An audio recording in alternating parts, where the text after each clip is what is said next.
Good morning. Wala po atang audio.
Grabe init.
Oh, my apologies. I just read the messages on the chat box that there was no audio. Sorry. Pagpaumanhin. Wait lang po.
May I know if you can hear the sound?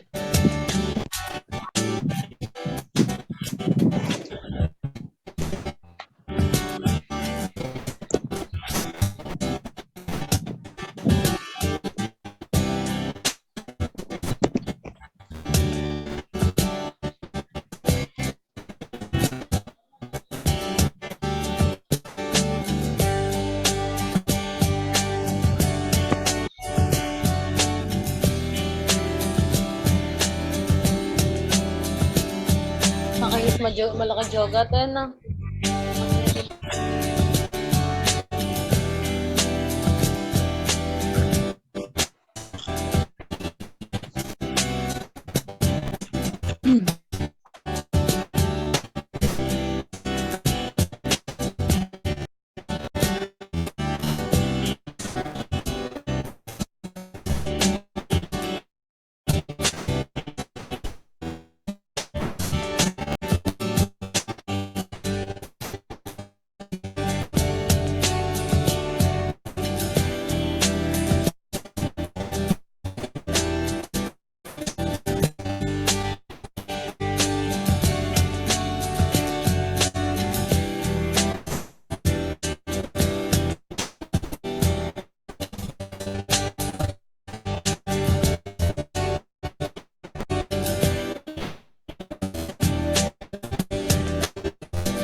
Ano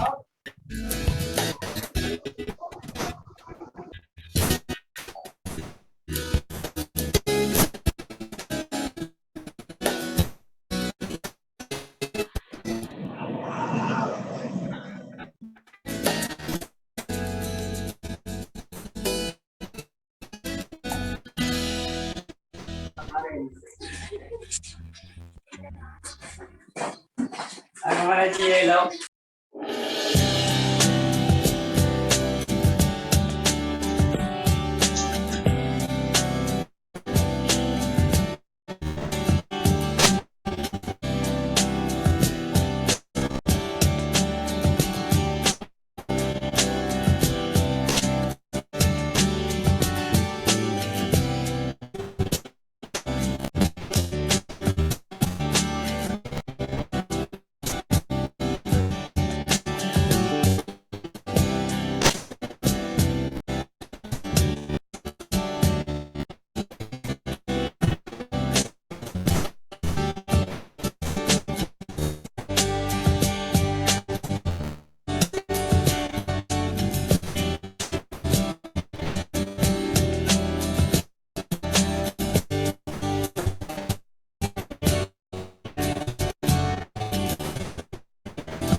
Okay, let me ask some of you about the key points that you got from the video clips.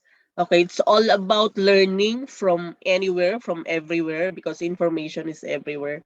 And with the rise of these modern devices and modern technology, we feel we teachers sometimes feel that we are no longer useful because the information that we could share to our learners are already available from somewhere else, from anywhere else. Okay, let me ask some of you about the key points that you got from the video clip. Ma'am Atienza, Ma'am Savannah. Doc Louie pala, I learned from one of the messages in the chat box that some of our participants are graduating students. Oh, akala ko nakagraduate na silang lahat and they're preparing for the board exam na. Okay, but this is really a good practice. That you prepare yourselves this early for the licensure exam. Sige. Ma'am Janelle, how about Ma'am Janelle? What did you get from the video clip? Okay, do you feel that in the future our teachers would no longer be that useful they used before? That our teachers before were really very useful, that no information could be gotten from somewhere else. Only the teacher were the sources of information before. Wala pang internet, wala pang Google, wala pang kung ano-ano pa. Basta we just learned from our teachers. We waited for our teachers to give us info. But nowadays, info is everywhere. Okay, Ma'am Janelle, what else did you get from the video clip?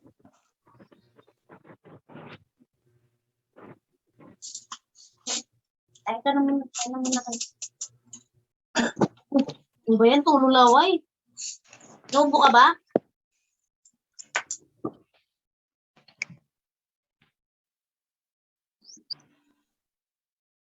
May I know if I'm audible?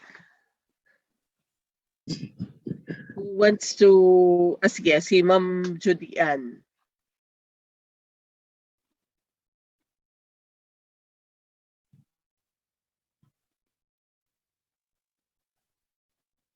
Ma'am Judy Ann, what key point? Okay, just give one key point that you got from the video clip. Oh, yes. Si Sir John Dem, wow. Sir John Dem, thank you so much for raising your hand, sir. Good morning po ang pinaka since ang atin pong ngayon ay technology for teaching, ang kumbaga ang pinaka nakapukaw po sa akin ay yung kung di ako nagkakamali kung tama ba yung phrasing ko, yung technology, yung mga gadgets ay yes, pwede siyang distraction pero hindi siya Yun ang purpose niya, yes, sir. hindi siya source ng negative shall I say behavior, no? Asa sa teacher yon kung paano niyang maa-allow yung mga estudyante na magamit yun in a meaningful and yung in a manner na mayroon silang matututunan. Salamat po. Thank you, Sir John, for that response. Yes. At saka hindi naman yun ang purpose, di ba, sir, ng technology, kung bakit sila na-invento, is to help human beings. Pero yeah, it's up to the learners and of course the teachers on how we could manage our learners. But sir, di ba, it's very difficult. It's difficult. Not very difficult, but it's difficult to control our learners, especially when they are outside school. Kahit nga sa bahay, sir, di ba? Sino yung mga parents na dito? It's really difficult to control. What strategy could we apply to control our children, our kids, in the use of these cell phones and the sites which are really allowable for them? Di ba, Sir Jan? Thank you, sir, for that. May isang nag-raise kanina. May nakita ako kanina may isang nag-raise, sir. Nag-OT. Sir Jaybert. Sir Jaybert, may nag-raise na, sir. Yes po. Hi, Yes po, sir. Yung sa akin na lang po, yung nabanggit niyo po kasi kanina na yung information nga ay readily available na sa mga estudyante natin. So, ang nakuha ko lang is that as teachers, our job is to make sure na yung mga estudyante natin, credible yung information, reliable yung mga sources nila. Kasi alam naman natin na sa ngayon, yung fake news ay naglalaganap. So, we have to make sure na yung mga estudyante ay nakakuha ng mga tamang impormasyon. Yan lang po. Yes, Sir Jaybert. Thank you so much for that idea. Okay. Sino pa? Who else wants to share? Yes, Ma'am Rosane. Ma'am Rosane.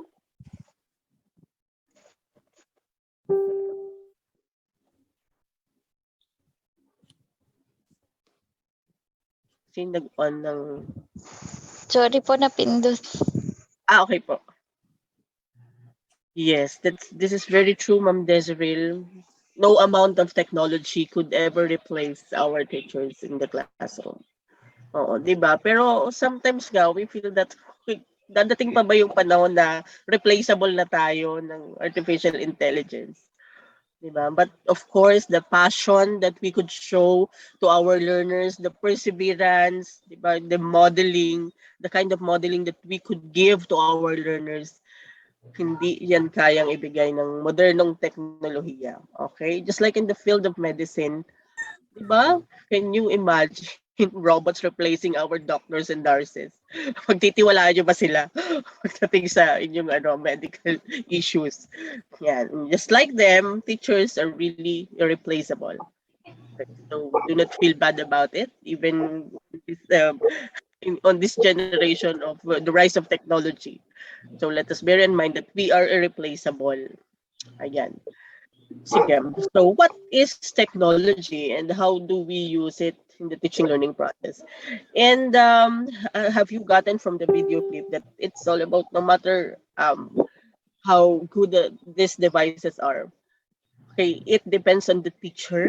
Okay, our knowledge, but before, no technology, no cell phone, no computer, but our teachers were able to teach us, especially good manners and all the skills that we really need. Okay, reading, writing, and numeracy. And that's all.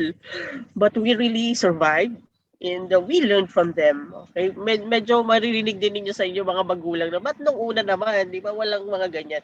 But of course, we need these things. These are the changes that we have to embrace in this present time. And ito na talaga yung kailangan natin for global competition. Okay? So technology came from the Greek word techne, which means craft or art. Okay, so it's not all about the use of modern devices, high-end gadgets, but it's all about the artistic capability of our teachers. Okay, one of the characteristics of teachers is teachers have to be artistic. Okay, not just in preparing your instructional material, but that is one thing. Okay, you can draw, you can cut. Di ba ganyan ang tinuturo Doc Louie natin sa mga estudyante pag cutouts, letter cutting, etc. Ayan. So, teaching is really an art because it involves the artistic capability of our teacher. That's all about technology. Okay, simple as that. Okay, it's craft or art. So, if you're artistic, you do not need to be knowledgeable about, hey, that was in the past. You do not need to be knowledgeable about computers, okay, Google's about using PowerPoint presentation.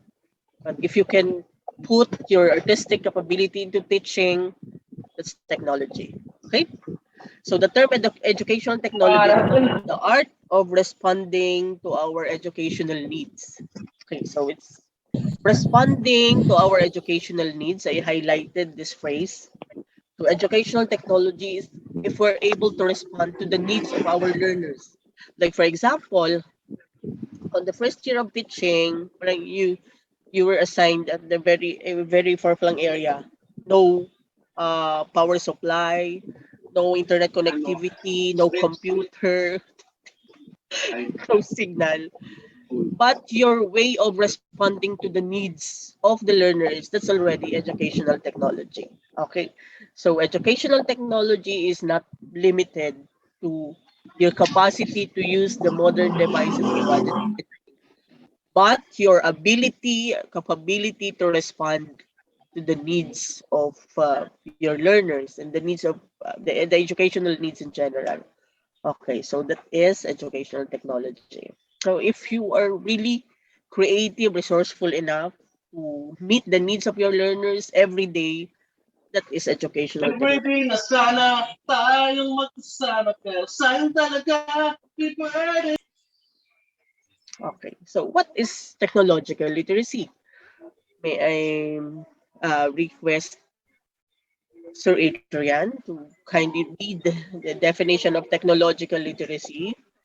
And let's have a self-assessment if we have this type of literacy. But other literacies will be discussed on the next subject. Okay, so what is technological literacy? Kindly read. Nasaan na si Sir?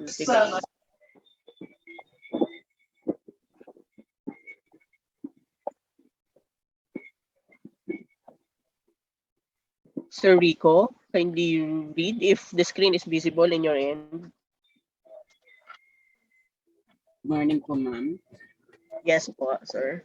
Technological literacy, the ability to effectively use technology to access, evaluate, integrate, create, and communicate information to enhance the learning process through problem solving and critical thinking. Okay.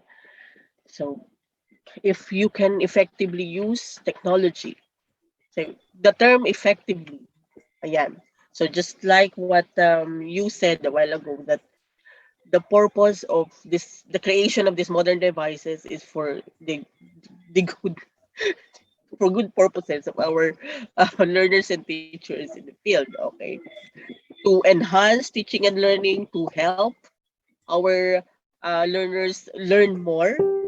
Okay, but the use of it that is very confined to the preference of the learners or the teacher. But we have to use them effectively. Okay, when say effectively, there is a purpose and we are meeting the purpose of using this technology. Okay, access, evaluate, evaluate, there is a critical analysis of the info. Okay, integrate, create, and communicate info. To enhance, okay, that's the very purpose of using technology, to enhance teaching and learning process, okay, problem solving and critical thinking. So if we can do this, we are using technology effectively to access info, to evaluate, para hindi makipag-away sa iba, mga ganyan. So that's technological literacy. That's according to Simmons 2017. Okay, EduTech involves the application of systems, techniques, and aids to improve the process of human learning. Okay, very positive ang mga definition: to improve, to enhance, okay, to help our learners, to address the needs of the education system, the needs of our teachers, the needs of our learners. Yan. So that is one of the hottest issues now. The coming DepEd secretary, sobrang dami ng mga opinions, and of course we respect each other's opinion. But yeah, this is very true that whoever is there, for as long as he or she understands the needs of the department, and he or she could address the needs of the department. Okay, what's wrong with that? Even if he or she has no PhD degree or ED degree. So basta naiintindihan niya ang pangangailangan ng departamento, that would be all right. Okay? So EduTech is the systematic approach to designing and evaluate learning and teaching methods. Okay? Their definitions are really the same. They have the same idea of what educational technology is all about. Evaluate learning, enhance learning, yan. Address issues in the field, application of media and current knowledge, communicate info, effective communication, effective use of technology. Okay, these people or these groups, okay, or associations have almost the same idea of what educational technology is all about. Okay. EduTech is concerned with the overall methodology and set of techniques employed in the application of instructional principles. So as we learned about these definitions given by different people from the past and to the present, so we could say that educational technology nga is not limited to the use of modern gadgets and devices in the use of, there are so many good teachers in the field who cannot use these modern devices like computers and cell phones. They do not own high-end gadgets for teaching and learning, but they can teach well. Okay, so that's educational technology because they can really address the needs of the learners. They can share very valid info and authentic narrative of what learning is all about, real-life experiences, and that's important, even without the use of modern gadgets and modern devices and the teaching learning process. Yeah, teachers really admit that most of them, lalo na yung mga nasa retirement age, digital talaga sila, digital immigrants, and they struggle to manipulate, to use these modern gadgets and modern applications, but they can teach well, and that's not questionable. Okay, so for as long as they can make the learners learn, and they can help their learners learn the concept and acquire skills, okay, they are a part of this educational technology. Bumibili. Ano girl, nakaano ka? So according to this association, in 2008, educational technology is the study and ethical practice of facilitating learning, improving performance by creating, using, and managing appropriate technological processes and resources. So the term appropriate. So even if we have this modern gadgets, these computers, if these are not appropriate, okay, so it could not work sometimes. Okay, just like during this pandemic, again, online learning, by distance learning, physically separated teachers and learners. And what did they do? Okay, even if these computers are helpful, the cell phones are helpful, what did some teachers do in order to okay, make teaching learning possible. They use the most appropriate process. Like the Department of Education, most of them use this modular learning. They distributed hard copies to the learners, retrieved, yeah, distributed, retrieved, that process for almost 2 years. And yeah, no research yet, Doc Louis, about the success of this. More complaints from the teachers, from the parents, most especially from the students or from the learners, that some topics are really blurred. They could not understand the topics, less explanation, less examples on the printed material. But of course, for our teachers, that was the most appropriate, because we do understand that not our students in the field, not all our students in the field can really afford this modern way of learning, like the synchronous session using the Google Meet or Zoom like this one. Okay, not all the learners, especially in the Department of Education, could really afford this mode of delivery. And so our teachers thought of the most appropriate for all of them, most accessible, most affordable for all of them.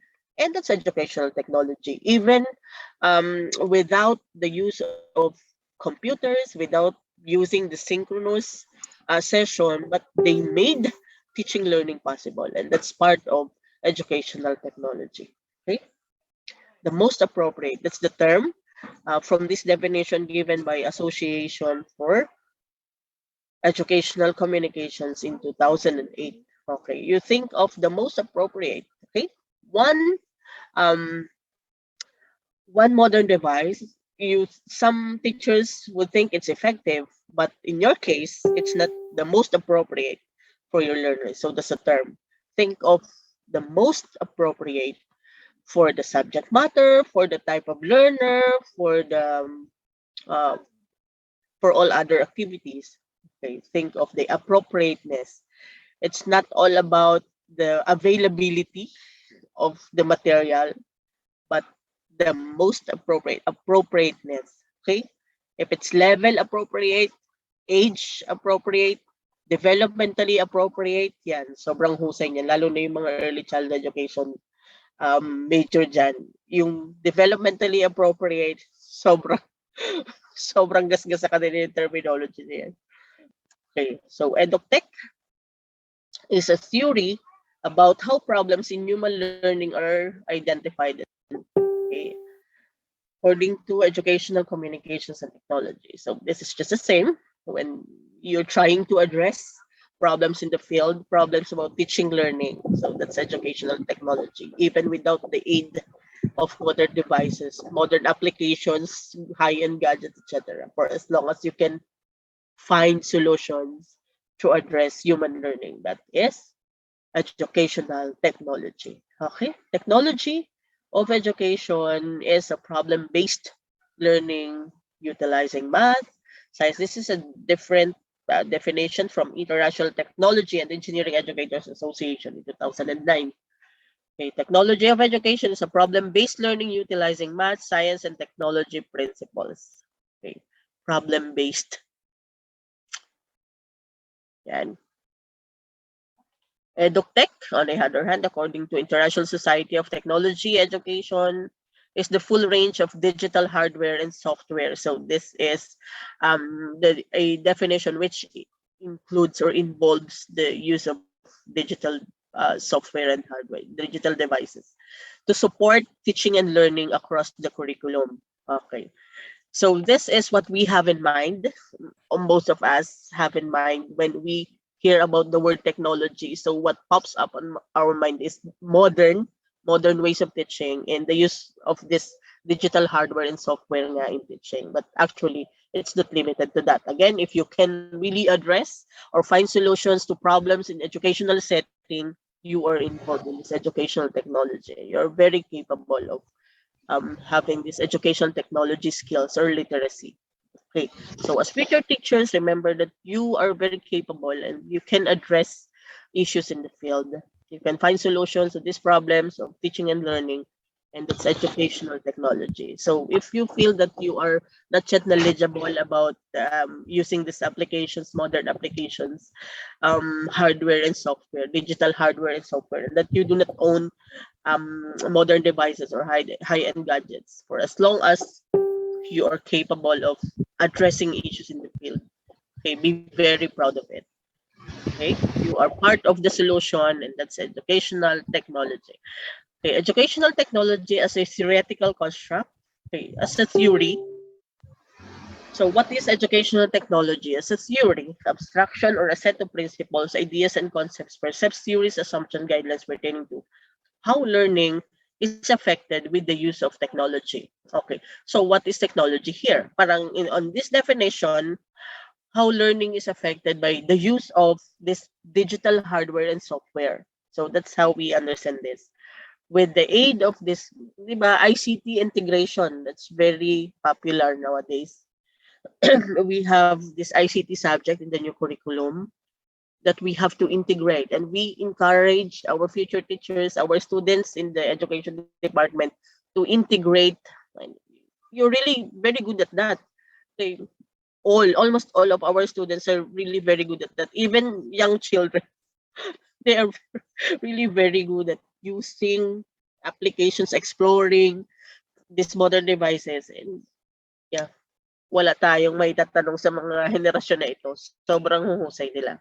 Okay. But their interest in the use of this digital hardware and software is very different from how this these devices are intended to be or to function in this society or for our learners. Okay, the purpose is good, but the use of it, okay, and if it's overused or abused, okay, so that is an issue or a problem, shall I say, that our teachers and our parents have to guard of on our children. Okay, the overuse and abuse of these modern devices.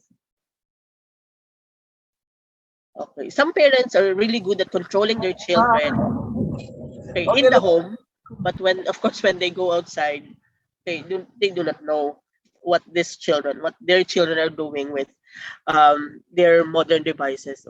Diba? Hindi na natin masasabi that they are so disciplined, and yeah, we cannot. It's difficult for us, for both teachers and parents. Ayan.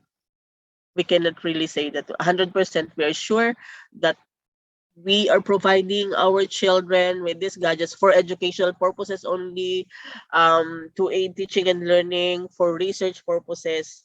No, we are not sure of that. Oh, kahit nga sa klase natin, di ba, Doc Louie, mga estudyante natin, ay sabihin mo, okay, ma'am, tingnan lang namin yung definition nito. So, sige, use your gadgets. Pero hindi mo alam, kung hindi mo isa-isahin yung mga yan, hindi mo masasabi na yun nga ang purpose nila. Pag tinignan mo, iba, nanonood na lang kung ano-ano yung mga yan sa Mariose.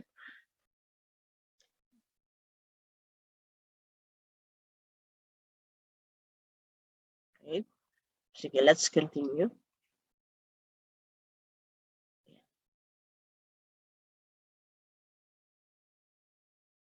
Platform or venue for the application of theories and principles. Okay. So what is educational technology as a profession? Okay, so this is a profession. Oh, parang sinabi natin, educational technology, what is it ba?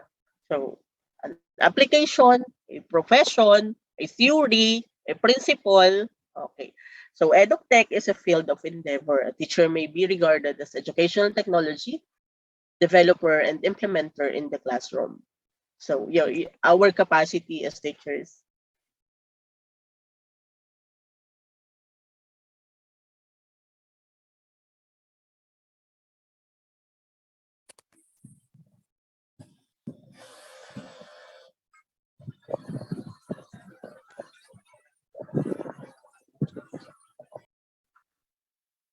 Okay.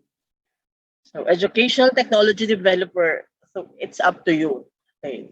I repeatedly said it, that it's up to you. It's up to the teacher on how you're going to address issues. So it depends on your creativity. Since educational technology, since technology is a Greek word technique, which means art or craft.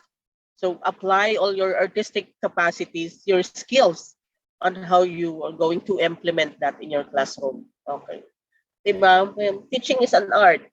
Teaching is a science because it involves theories. We are guided by principles. We are guided by different theories about human development, child and adolescent development, how we're going to adjust to these differences, etc. So teaching is a science. But when it comes to teaching as an art, so it depends on the capacity of the teacher, creativity, your ability to make teaching learning possible. It's up to the teacher. Ayan. Sana yung mga ganong bagay, hindi na pinapakialaman ng mga head teacher, ng mga principal, kasi that's your way eh. Oh, minsan kasi pag nag-observe, kailangan makita ni principal na ganito dapat, o ganyan ang gawin mo, ganito dapat, hindi dapat yan, yung mga ganyan. Pero I believe nobody else could ever tell you that now that strategy is wrong because most of all, you know the capacity of your learners and of course you can really do many things to make teaching learning possible with these diverse learners, and that's educational technology as a profession. Okay, so developer kayo and implementer yan. So parang yung sinasabi natin kung limited ang definition natin ng educational technology to digital hardware and software, parang how can I develop a program now? For as long as you can develop something which could address the issues and can meet the needs of the learners, the teachers, and the department in general, you are involved in educational technology as a profession.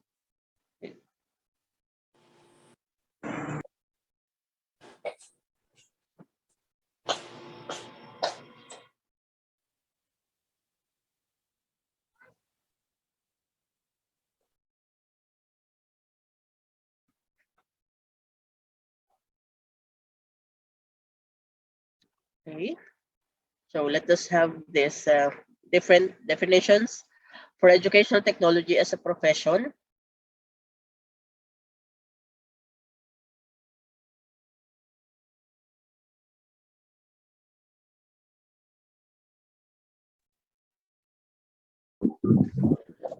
Yeah, educational technology as media and audiovisual communications as an instructional system. Okay, audiovisual, vocational training, computer systems. So it's all about educational computing and instructional computing. Okay, this is with the integration of computers now in teaching learning process. Okay. Let us discuss the theories which could be the anchor of the implementation or the use of the integration of technology in the classroom or the teaching learning process. First is behavioral theory by B.F. Skinner, learning as a stimulus response chain. Okay, so what's the role of technology? I mean, how helpful is this theory when it comes to the integration of educational technology on the teaching learning process? Okay, behavioral theory, saying we could make our students behave or follow instruction, etc. Okay, educational technology programs can offer consistent, reliable reinforcement on an individual basis. Like, for example, if your pupils, if your learners are very interested in watching movies or if they are used to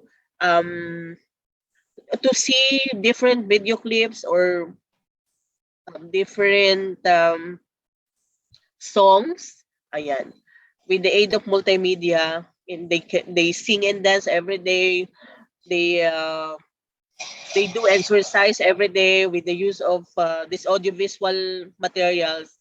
So your students, if they're used to it, they enjoy the process. Okay, they will be very reinforced or motivated to come to school every day because they are used to that to that practice, to your practice, that You let them sing and dance, you let them play, with the aid of this digital software and hardware. Pag nasanay na sila na lagi kang may ganyan, they do not want to miss school. They like, okay, even if the child isn't feeling well, okay, hindi ko pwedeng ma-miss ang storytelling ni teacher ngayon with the use of television, with the use of computer, with the use of all that.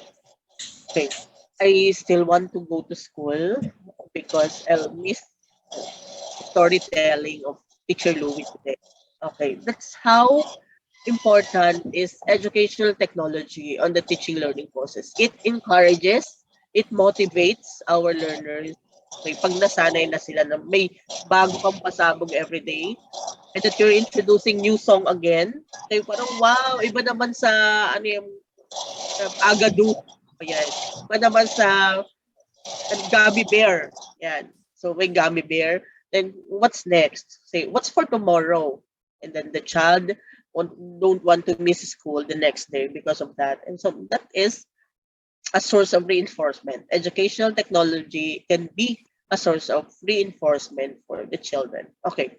So even without the integration of this, like for example, you do storytelling every day, you dress yourself based on the character, the main character, the story. Okay, that is one way of motivating the learners and reinforcing the learners. Ayan. So parang they're excited how you look like the next day. Sabihin ng bata, no, I don't want to miss school today even if I'm not feeling well. I want to see teacher dressed up again today. Oh, kahapon siya si Cinderella, tapos Sleeping Beauty. And ano naman siya bukas? Okay. So that is educational technology because you are making teaching learning possible. And that is anchored on the behavioral theory. How we could change the behavior of our learners. Yung sobrang likot na bata, pagka pinakitaan mo ng, sige, yung malikot dyan, ito, pakitaan sa Drago na lalabas-labas sa computer. Kulang po yan ay maglikot pa. Pero hindi na natin matatakot ang mga bata. Walang takot sila. Para tayo pa natatakot. Okay, anyway, so we're done with behavioral technology. Technology, educational technology aids teaching learning. It could motivate the learners. Even without the aid of these digital devices, your creativity, your art, your craft as a teacher could really stimulate the behavior of our learners, reinforce, motivate, inspire our learners to study every day, to come to school every day. Okay, your style as a teacher, simple as that. Okay, your style, even without the use of all other things, your style alone could really motivate, could inspire the learner. Okay, so we're done with behavioral theory. Another theory, information processing, the mind as a computer.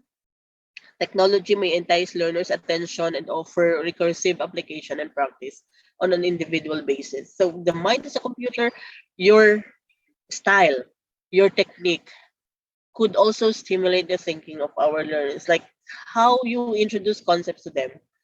Paano mo, palagi ka bang may review? Okay? Palagi kang may introduction of new info to them. Okay, so that's information processing theory. And technology has something to do with it.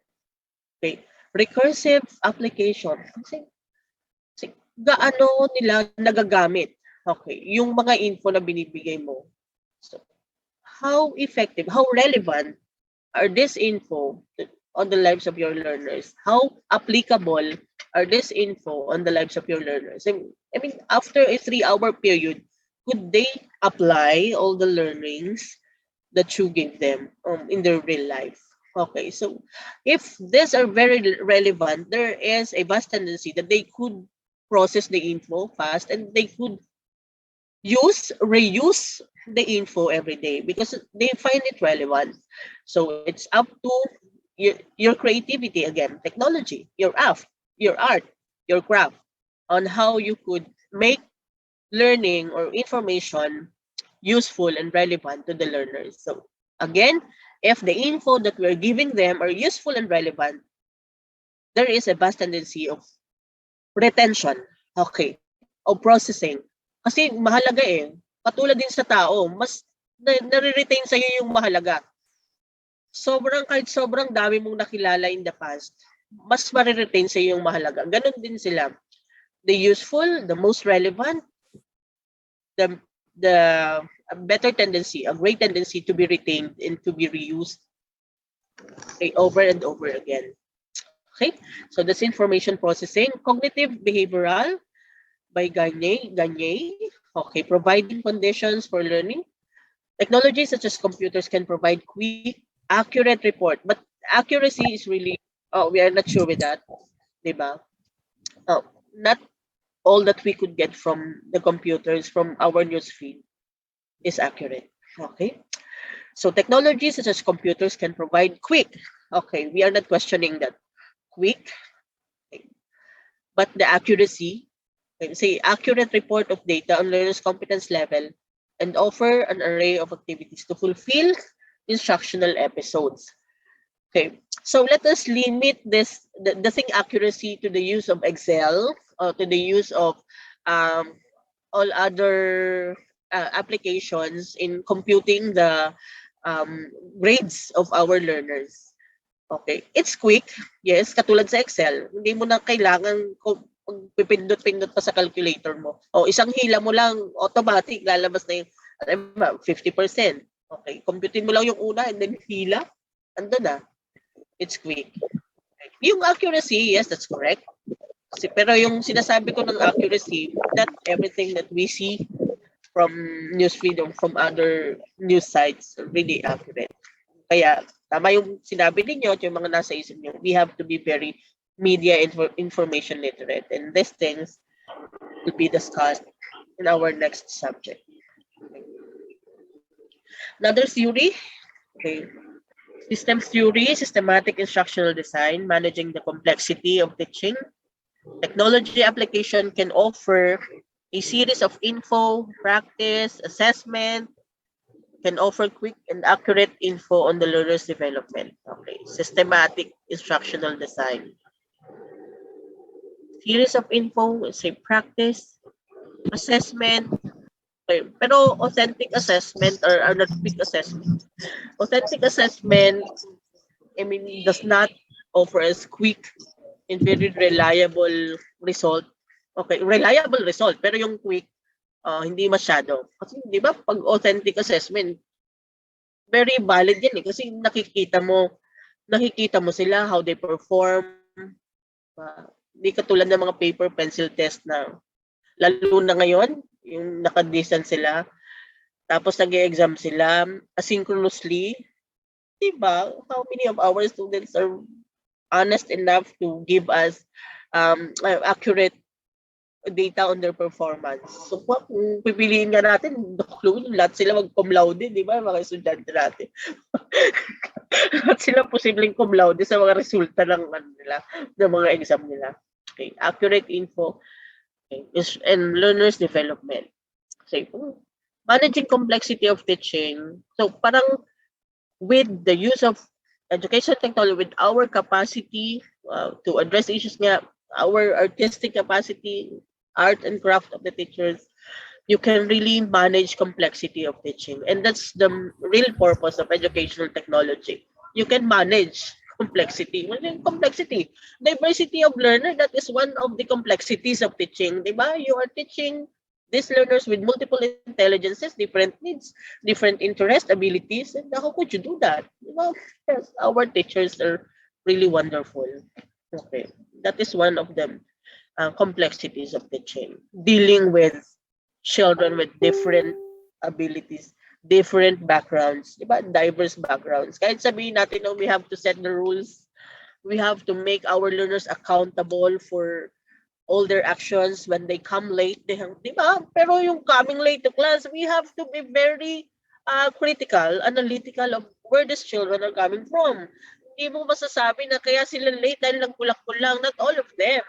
Some of them really do that, but not all of them. Some children just sell fish, vegetables in the morning, diba? And we have to be very critical and analytical about these things. Even if we say that, yeah, these are one of the problems we have to deal with. Pero yung ibagsak sila because they often come to school late. Okay, do not do that. Okay, be very systematic and deal with it. That is one problem, but how could you help? Okay, how could you apply technology on that specific situation or case? For example, yan. So you're very familiar with intervention, and that's correct. Okay, intervention it is one of the strategies and how you manage complexities of teaching. So if you're good at that, if you're good at thinking of intervention programs, intervention activities for our learners, yeah, you are really good in educational technology. Okay, so let's proceed to the next theory, social activism theory by John Dewey. Learning as a social experience. Technology provides occasion for collab, visual stimuli, aid learners in understanding abstract concepts. Okay, so they are really interested in seeing ano yung moving pictures in computers or smart TVs or laptops. Okay, some children are very interested on that. Lalo na yung mga bata sa mga probinsya na minsan lang sila makakita ng mga moving pictures. Gustong-gusto nila yan. Okay. And then the technology for collaboration, sobrang gamit na gamit ito.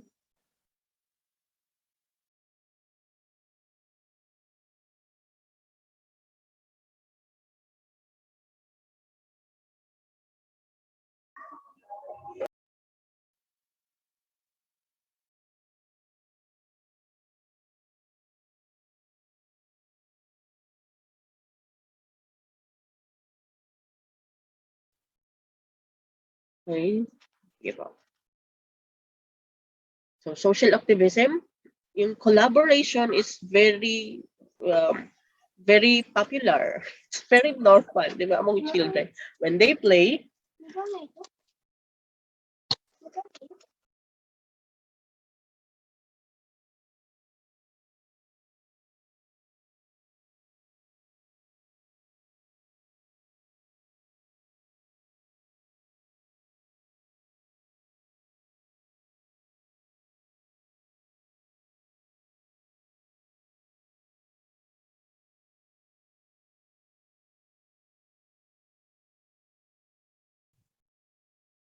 sige, collaboration and communication among our learners. Pero, di ba, in terms of communication, we do not know how they communicate and the topic of their communication. Di ba? Most of the time, sige, let us accept that.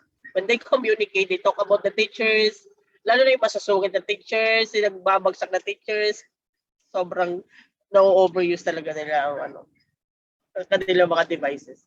When you say collaboration, yung paglalaro-laro nila, di ba yung mga group games, dati ang group games natin, Dokluwi, yung mga tumbang preso, ngayon, iba na ang group games nila, talagang paggamit na ng modernong teknolohiya. Yan ang moderno, pero technology is not all about that.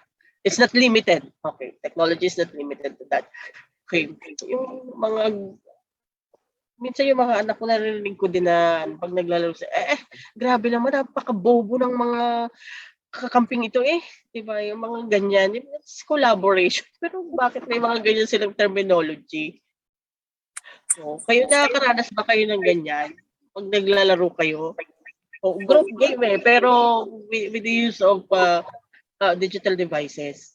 Hindi katulad na very social talaga ang aming paglalaro. Ngayon, yung social development, yan sinasabi ni John Dewey, social activism theory, kailangan mapanatili natin yung social relationships. Kaya lang, pero di ba alone together nga tayo sa mga bahay-bahay. Even if you're 5 in the family, you have your own gadgets. Each of you has their own gadgets. So wala na. Kahit sa dining table, magkakaharap kayo doon pero walang usap. Cellphone pa rin ang hawak. Okay. Pero in this team, learning as a social experience, so yung communication is really fast.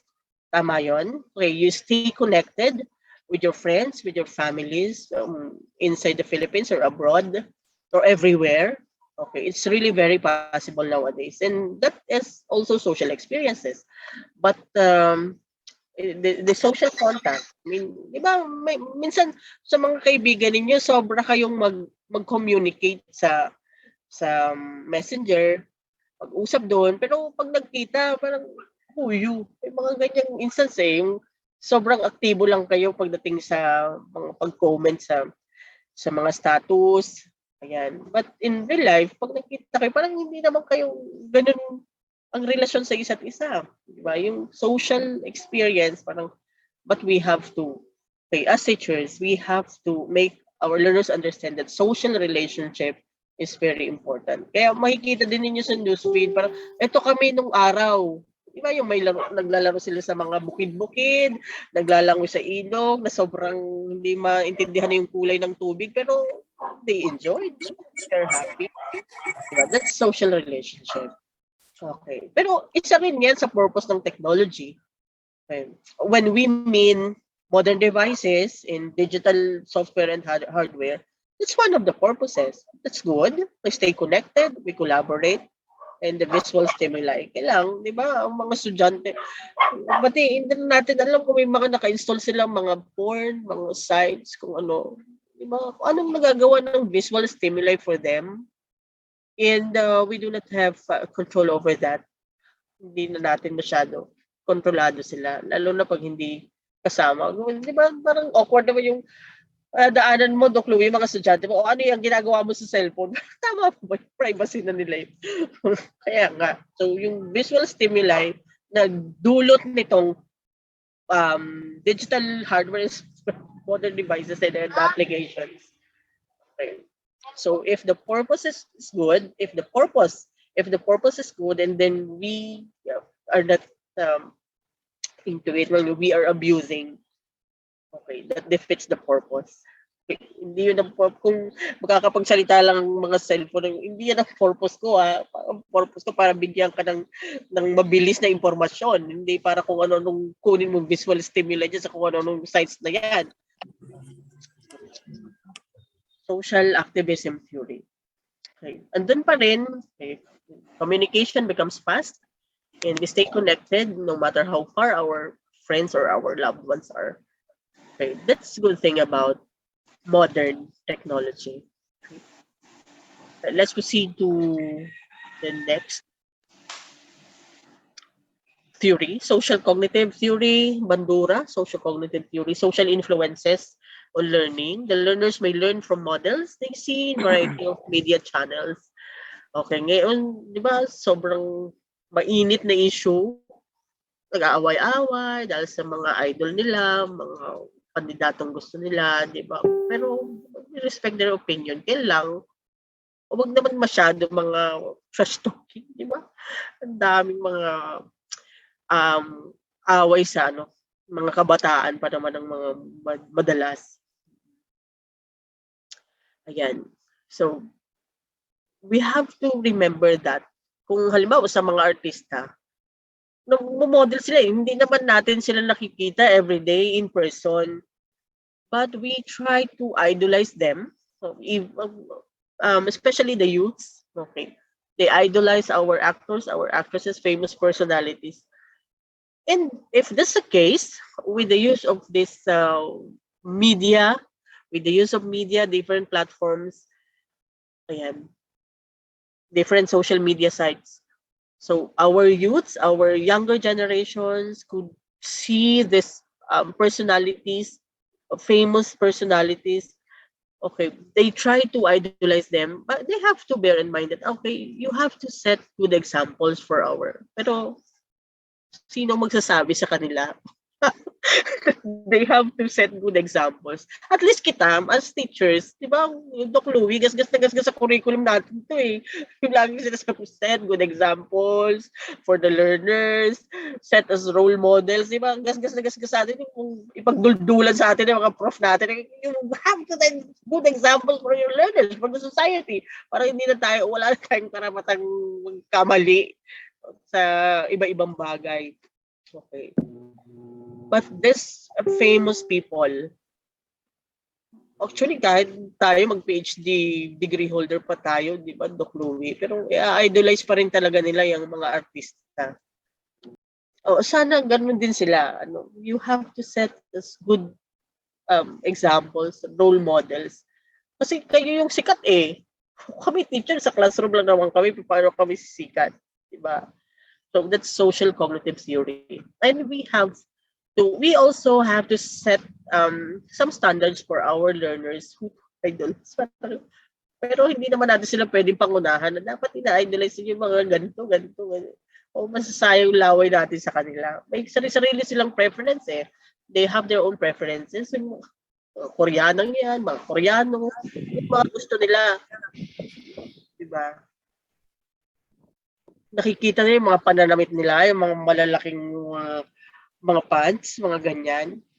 Okay. That's the effect of modern technology to our learners. But in terms of social cognitive theory, they learn but some of our learners are not critical. I mean, gaya sila, pero bagay ba? Like, okay, oo na, ginaya mo, pero nakakatuwa bang tingnan sa iyo na ginaya mo sila?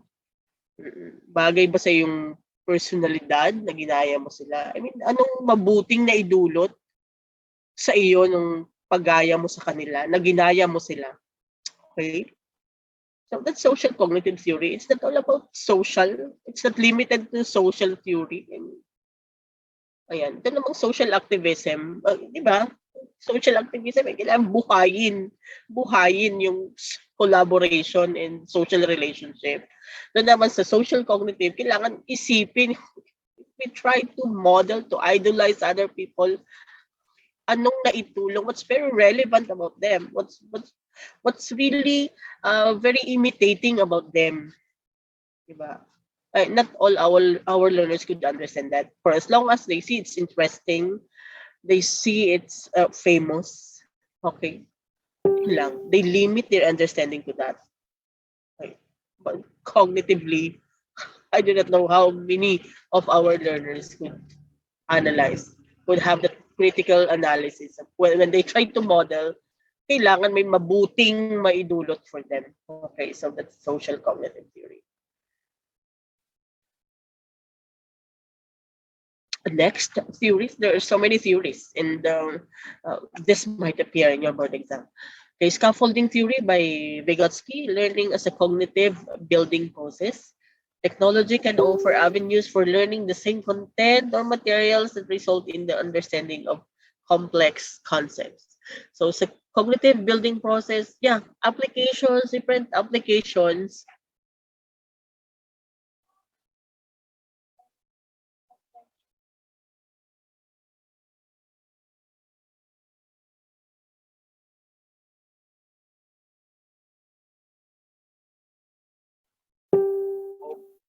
Okay, technology can offer different avenues for learning the same content or materials that result in the understanding of complex concepts.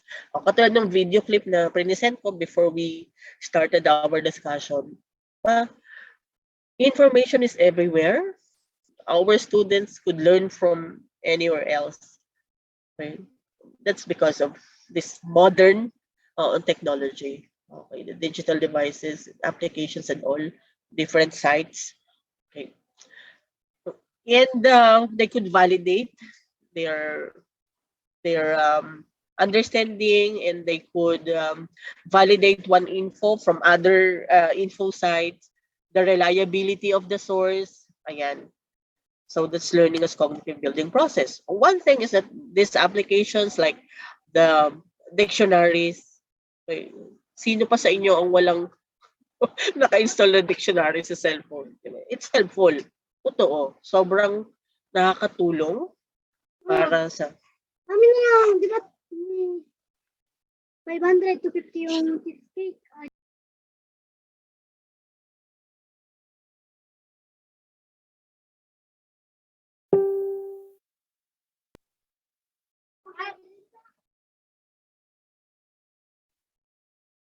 Ayan. So, yun. these are helpful. Wala tayong question sa katulungan, lalo na itong mga mga dictionary app, mga sobrang malaking tulong. Yung mga Grammarly, 'di ba? May itutulong din sa atin 'yan, sa inyo 'yan. Yeah. Cognitive building process. Natutuwa si Bigotsky dyan sa mga application na yan, sa mga sites na yan. Next, child development theory by Piaget, stages of cognitive development. Technology can offer electronic manipulatives. There are so many electronic manipulatives, interactive games and applications. Mahuhusay yung mga color, di ba?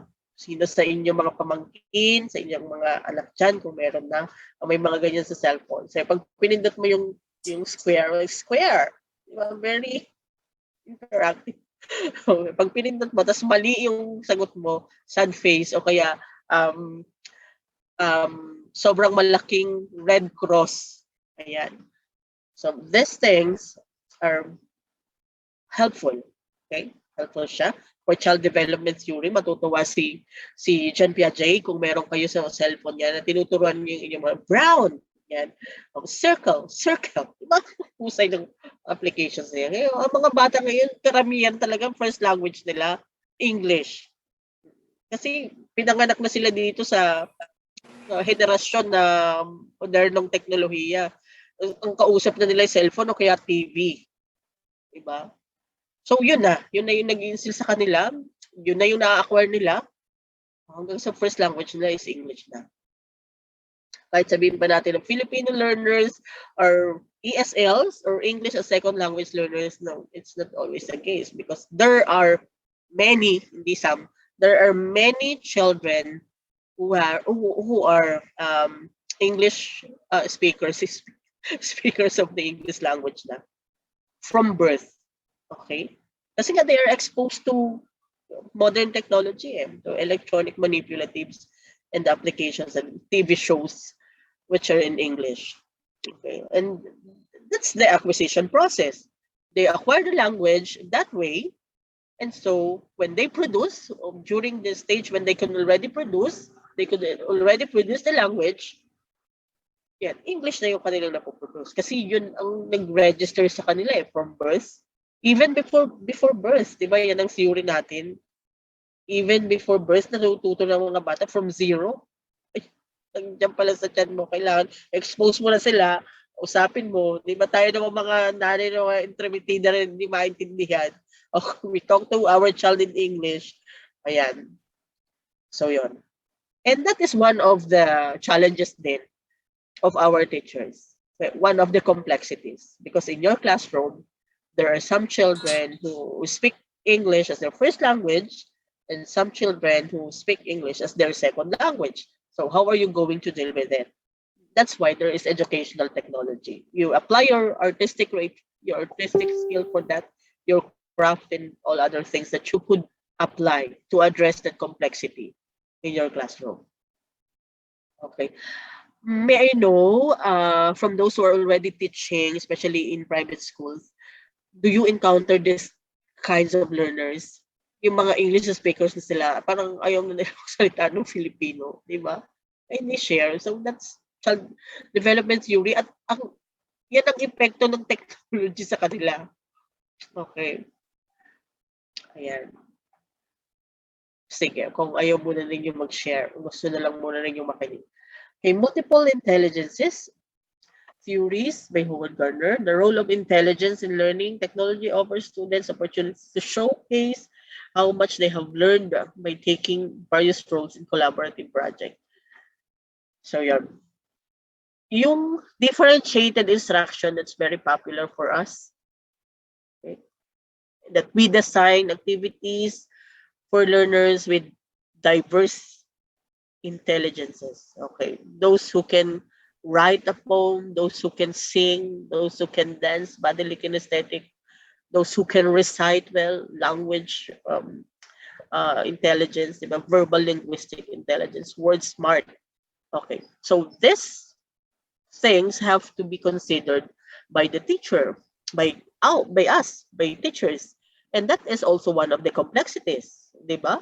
So, as teachers, you have to be very creative kasi you are addressing, you are catering the needs of these children with diverse intelligences.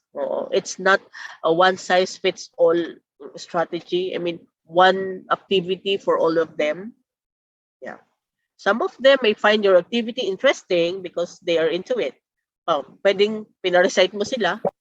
Okay. Some are interested because they are word smart. Pwedeng pinasayaw mo sila lahat. Some are interested because they are bodily kinesthetic. Okay. Yan. So that is one of the complexities of teaching din. Dealing with children with multiple intelligences. But technology, according to this theory nga, technology offers opportunities to showcase. So, yan, apply your creativity to that. Design as many activities as possible, catering the needs of these children with diverse intelligences. Okay. O, kaya nga, kung minsan naisip mo, ano ba ang pwede kong gawin sa kanila? Always go back to the Greek definition of technology. Technology refers to craft or art. So, say educational technology, it's how you apply your creativity to address issues, especially the diversities of learners and complexities of the teaching learning process. Okay. Yeah, let's proceed to the scope of educational technology based on Parang Kimalil's 2015 perspective. Behavioral technology. So that is one of the scopes of educational technology. Principles of teaching learning that govern teachers and learners' behavior. Ayan. So, there's a behavioral theory naman kanina, ni Skinner, that is behavioral technology. So, that governs, these are the principles which govern teachers and learners' behavior. Okay. Like for example, sobrang nabuwisit ka na doon sa mga estudyante mo, pero yung principle hindi basta principle sa law, child protection policy. So kahit gusto mo nang manakit, gusto mo nang manapak, yeah, you are governed by principles and laws, and that's behavioral technology. Okay? Ayan. And learners' behavior naman, yeah, because we set rules inside the classroom, and it's very important that you set rules on the very beginning, not on the beginning, but on the very first day of classes, you have to introduce rules to your learners, okay, to govern and their behavior. Ayan. Para hindi ka rin palagi nag-uulit sa kanila na, ganito, gawin ninyo. At least on the very first day, malinaw na sa kanila what do you really want them to do, what do you expect from them. And that really, if that governs their behavior, that's behavioral technology. Okay?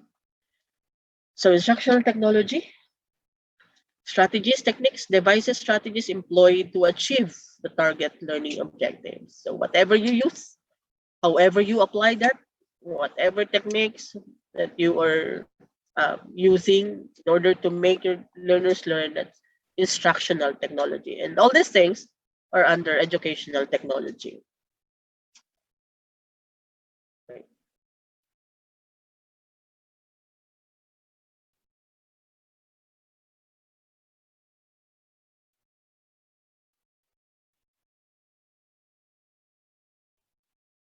Next, okay, so we are done with behavioral technology, instructional technology, teaching technology. Okay, the application of philosophical, scientific, sociological knowledge teaching. Okay, scientific knowledge is the application of theories. Okay, kaya nga sabi natin, teaching is a science because it involves theories and principles. Okay. But in terms of teaching as an art, okay, it involves your creativity. Bahala ka na sa buhay mo, kaya mo na yan. Okay. Sige, kung nag-fail ka, bahala ka dyan sa cellphone mo yan. Joke lang. Okay, anyways. So, teaching technology is about the application of our philosophical knowledge. Okay, philosophy. The philosophy in life. What do you really believe in? And where did you get that belief? Something like that. Say scientific is very reliable data. Say scientific research-based or empirical. We have empirical data, when proven and tested. Okay, these are scientific. When you apply all these things to teaching, that is teaching technology.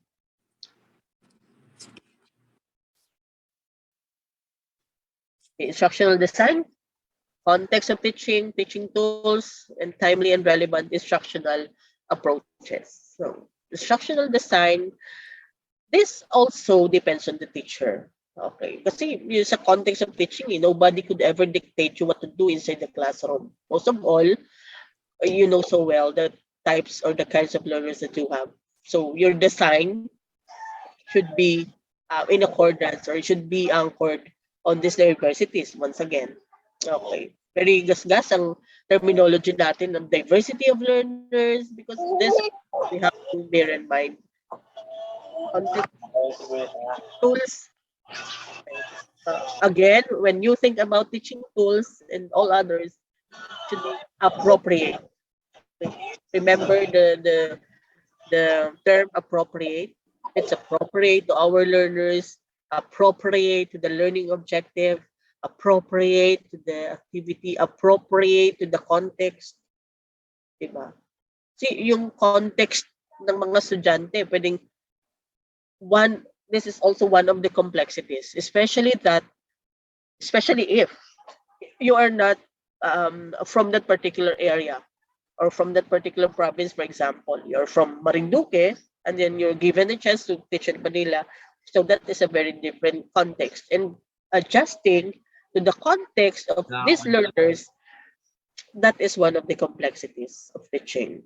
Okay, so it's not how you see it, it's not how you want it, it's not what you want that you have to put in your instructional design, but it's on the context of your learners, okay, and the levels of your learners and the relevance of your design to instructional approaches. Okay, training psychology, this is also under educational technology.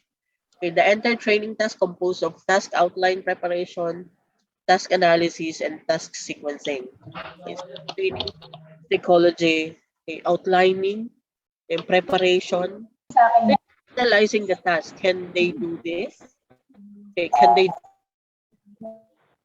Because when you do the lesson planning, mamaya i-discuss natin yung details about teaching preparation dun sa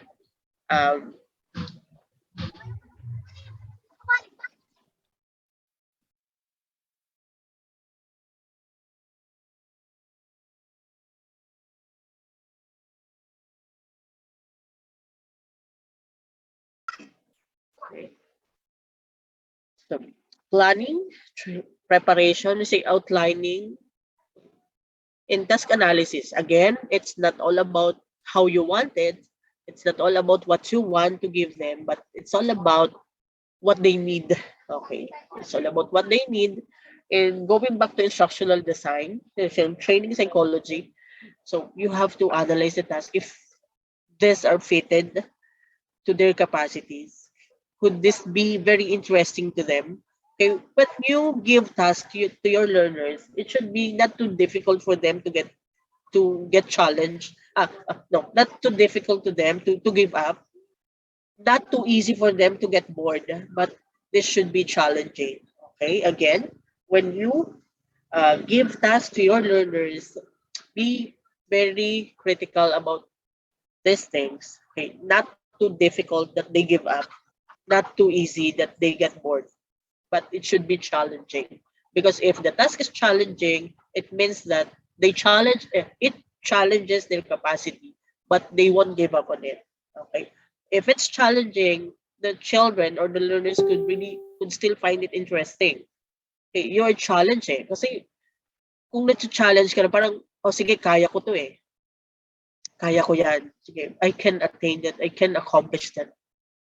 That's challenging. Pero kung sobrang hirap na is, example, sa reading material, pag binigay mo sa mga senior high, sobrang kapal, na sobrang liliit ng teksto. Diba? They find it difficult. And what do? They give up. They don't read. Okay? Katulad din dun sa task. Okay, again, not too difficult for them to give up, not too easy for them to get bored, but challenging that they would be engaged and interested on the task. Okay. So, and task sequencing, ano ba ang dapat mong unahin? Yung sobrang matrabaho for them na pag katapos nila, exhausted na sila. Ayaw na nilang sundan pa. Okay. So, you start from the lighter one. Pagaan-gaan muna for them that they could still have energy for the next task. Okay. That is training psychology. How you plan, prepare for the task of your learners on the teaching learning process. Okay, let's proceed.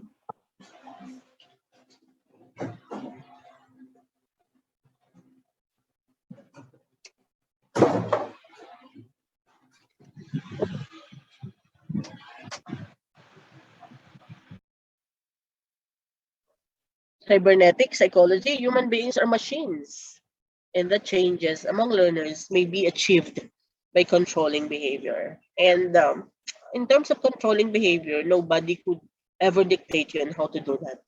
Okay, kasi alam mo inside the classroom, alam mo kung ano yung severity ng problema ng behavior ng mga estudyante mo. Okay? Kung kaya mo pa, sige, kayanin mo. Pero kung hindi mo na kaya, the guidance office is there. Okay. So human beings are machines, and we can control them.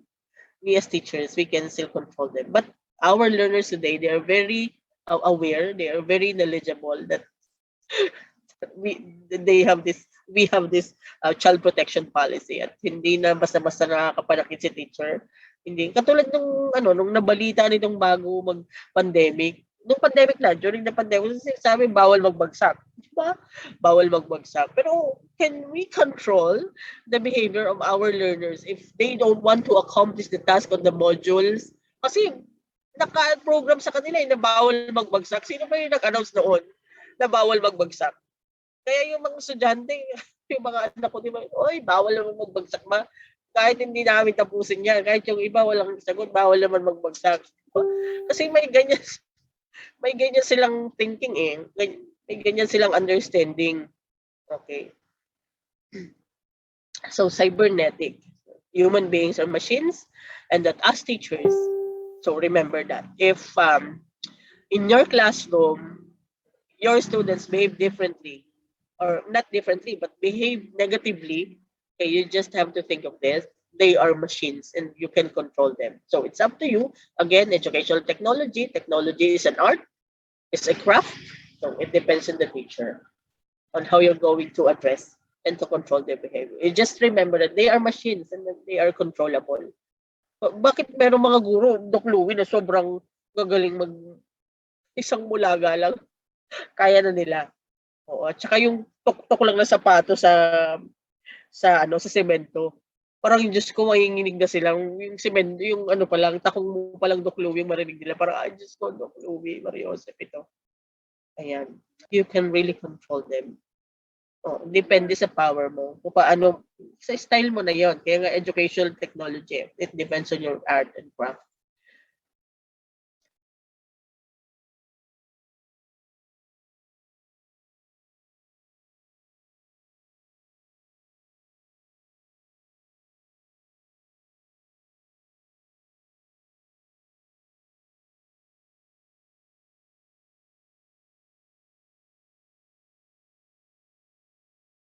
Okay, so analysis under address perceived problems, intervention, implementation, evaluation, and feedback. So system analysis. So what's wrong with it? Yeah.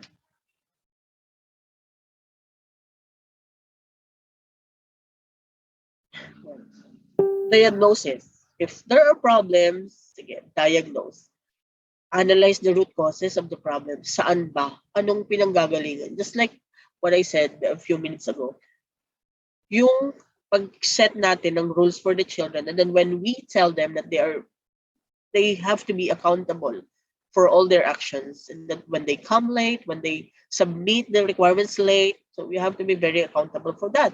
Pwede kang bumagsak, pero, di ba, in system analysis, we have to analyze pa rin why do these children often fail to come to class on time. Okay?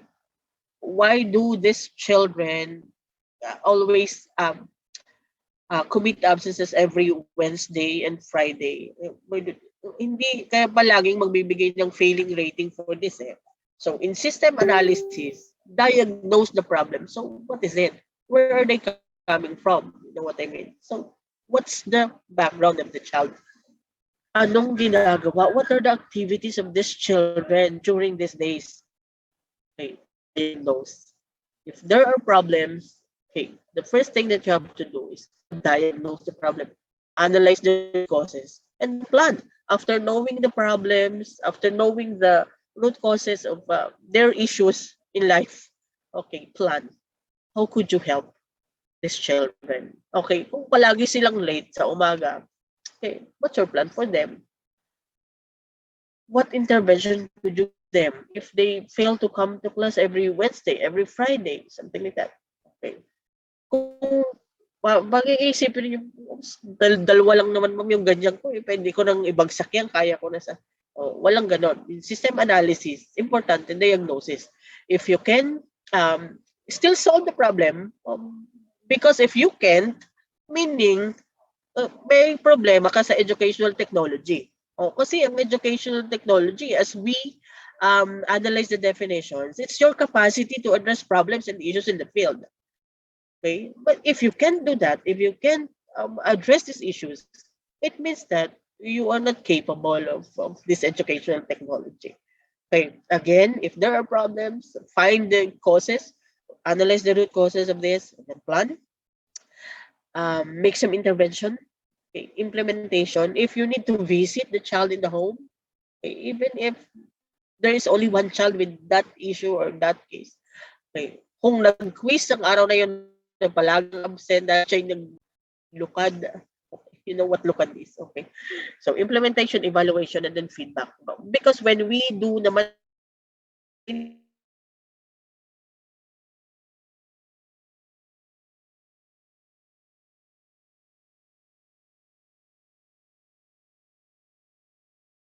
for them, okay, katulad nung intervention program ko for struggling readers in Marinduque, I call that reading in tandem. At hindi pa kami makatandem because of the pandemic, di ba? So, yun, sobrang husay. And kasi makikita dyan, ang silang intervention programs. So, for the nanays nga, di ba, Doc Louie, meron kayo dyan. Tinitrain niyo yung mga nanay. Yan, yung implementation, evaluation, and then feedback. Okay, yun ang importante din. When we conduct these intervention programs, intervention projects, important yung feedback because from their feedback, we could be able to adjust the processes from the very beginning. What else is needed? What else what are the problems? Okay. So where do we fail? Where do we fail to implement? What did we fail to implement? Something like that. So feedback is very important. Yan, feedback mechanism. And then go back to the problem again, to diagnosis. Bakit ba? Ano bang nangyari na naman? Okay, ganyan lang. Diba? Cyclical ang pag-evaluate ng intervention program. From the feedback and then go back to the design again, to planning again, and then revise the intervention program, processes, the implementation strategies, etc. So that is system analysis. And it's very important to bear in mind as future teachers. Okay, there are problems, these are the complexities of teaching, but your creativity on diagnosing this and making intervention programs and plan for your students or learners, even one learner, okay, that's your success. That would be your success as a teacher. Kasi kung may nag-fail na isa din hindi mo dapat ikatuwa. Pero mga teacher, may mga prof na nagbagsak ng kalahati ng klase, pero tuwan-tuwa sila. Okay. Hindi nila alam, may problema din sa system analysis. Bakit binagsak mo kalahating section? Yan. Pero tuwan-tuwa sila sa mga buhay nila. May nabagsak sila na kalahating section. Anyways. Okay, let's proceed. So that's system analysis. Oh yeah, traditional educational technology. These are the traditional time-tested. We call these things time-tested technologies, time-tested materials. So, traditional educational technology. So some of these materials, time-tested materials, appear in the board exam. So, for example, hornbook. Pero sa board exam, para nung nag-board exam ako, nandun yung hornbook na yan. So, para Joseph, so what's this? Di ba ako nakakita dyan? 1650. Okay. So a book that serves as primer for study for children is a page containing the alphabet, religious materials. Okay. 1450 in England. Doon pala siya nag-umpisa ang hornbook. Okay. And then Magic Lantern, 1870. I won't read anything about this thing. So I'll provide you with the slide presentation naman, Doc Louie. Kaya sila yung magbasa nito ko ano yung Magic Lantern na yan, ano yung hornbook na yan. And sure naman ako walang sa classroom nito mga clients natin, Doc Louie. Okay, school slate, chalkboard. Abot natin yan. Chalkboard hanggang ngayon, may chalkboard pa. Doc Louie, may chalkboard pa ba sa CMU? Feeling ko naman wala na, mga whiteboard at saka smart TV nang meron dyan. Yung chalkboard parang sa very traditional classroom na ang bubong ay yero na medyo kinakalawang na ang dingding ng eskwelahan ay wooden wall. Yeah. Tapos ang sahig ay wooden pa rin, meron mga ganyan. Yan, chalkboard, 1890 ang chalkboard. So reusable writing surface. Yung chalkboard din, ginamit namin din yan yung Doc Louie ng unang panahon para i-please yung aming mga teacher na masipag kami. O kahit walang nakasulat sa chalkboard, kailangan namin burahin. Ayan. Sa pagbura, di ba ganyan yun? Pero ngayon, just wala nang mga ganyan ng mga bata, yung mga initiative. Kahit yung patong-patong sulat sa chalkboard o kaya sa whiteboard, hindi na magkaintindihan. Pero ay, walang initiative. Pero nung una talaga, kahit isang letra lang sa chalkboard, ay paunahan na yan sa pagbura. At saka palinisan. Oo, palinisan ng tuka ng pagbura ng chalkboard. Okay. Okay, chalkboards were originally made of smooth, thin sheets or black or gray slates. Okay, pencil, 1900. These are the things which made us learn from the past. Okay. Pero hanggang ngayon may pencil pa. Oo. Yung pencil, time-tested na talaga. Hanggang ngayon mayroon pa. Sa board exam, di ba, pencil? Ayan. Parang hindi natin pwedeng kalimutan yun si pencil. So, stereoscope, 1905. Stereoscopic or 3D imaging. Ayan. Pencil, very familiar with it. Pero basta 1900 siya na invento. Yung stereoscope naman, 1905. Film, projector, radio, 1925. Saglit lang po.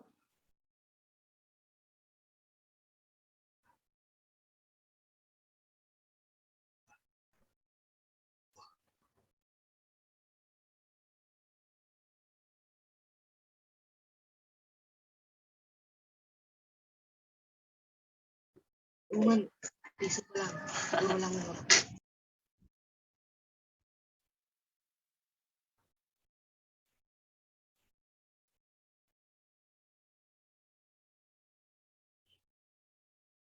Okay, let's proceed. Overhead projector, 1930. Kalain mo naman yun, 1930. Pero familiar tayo yung overhead projector, di ba? Yung ina-adjust ang lens, may ilaw.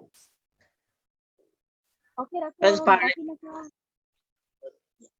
Transparencies are placed on top of the lens for display. So, inabot namin overhead projector. Sa mga presentation ng una, ito yung parang wow, nakakawaw. Nakakawaw sa mga estudyante ito noon. Yung ina-adjust ang lens sa gilid para parang kung kayo sa computer zoom in, zoom out. Okay, doon naman meron siyang adjust. Ito naman overhead Wow. projector, may adjustments. Kailangan mo siyang pihitin para ma-adjust yung laki, yung focus. Oo. May mirror, yes. Ballpoint pens and mimeographs, 1940, ball pen. Ayan, ito rin ball pen. Para hindi pwedeng kalimutan. Reply din natin ito mga ito eh. Okay. Headphones and slide rule, 1940. Kaya yung slide rule, karpintero, tawag nila dyan kasi rule, yung ano ay metro. Metro, di ba yung pag pag hinila mo, slide rule. Okay? Pag hinila mo, biglang mabalik. Okay? Slipstick, yan. Slipstick. Mechanical analog computer. The slide rule, this is primarily for multiplication, division, and also for functions as roots, logarithms. Parang hindi naman yung sinasabi ko ng slide rule. 1950, pati natin alam yan. Pero headphones, yan, hanggang ngayon, meron pa yan. Replaceable ba ang headphones? Parang hindi naman. Iba-iba lang forma sila. But these things are, I believe, irreplaceable. Okay, just like teachers, these time-tested materials are irreplaceable. Okay, videotapes. 1951. A videotape is a recording of images and sounds on a magnetic tape as opposed to film stock. Yung mga videotapes ng una, tsaka cassette tapes. Sino nakabot sa inyo ng cassette tapes? Kindly type yes in the chat box kung naabutan ninyo yung cassette tapes at videotapes. Betamax.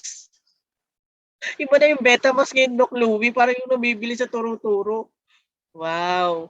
Marami pa pala. Maraming naka-up. Yes, Betamax. Okay.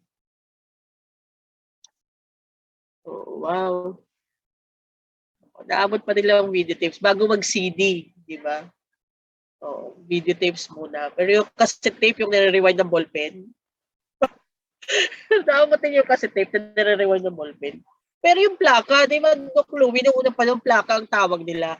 Pero nag-evolve siya. Nung naging nagkameron ng CD, parang mukha namang CD yung plaka. Kaya lang, mas matigas yung plaka. Tsaka, iba yung way ng pagpatugtog ng una sa plaka. Yung malaki na black.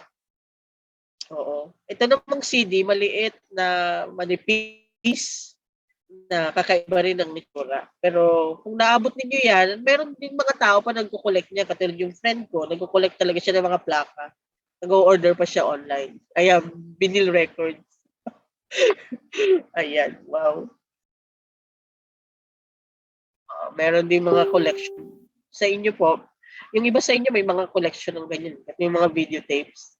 O yung mga unang pelikula ni na Robin Padilla, ni na Sharon Cuneta, nandiyan sa ano yun, sa Betamax, sa videotapes. 1951, walain mo naman yun. Buhay na ba ang mga magulang natin yan? Ayan. Sige. Reading accelerator and yung VHS. Yes. Yung VHS tapes. Ayan.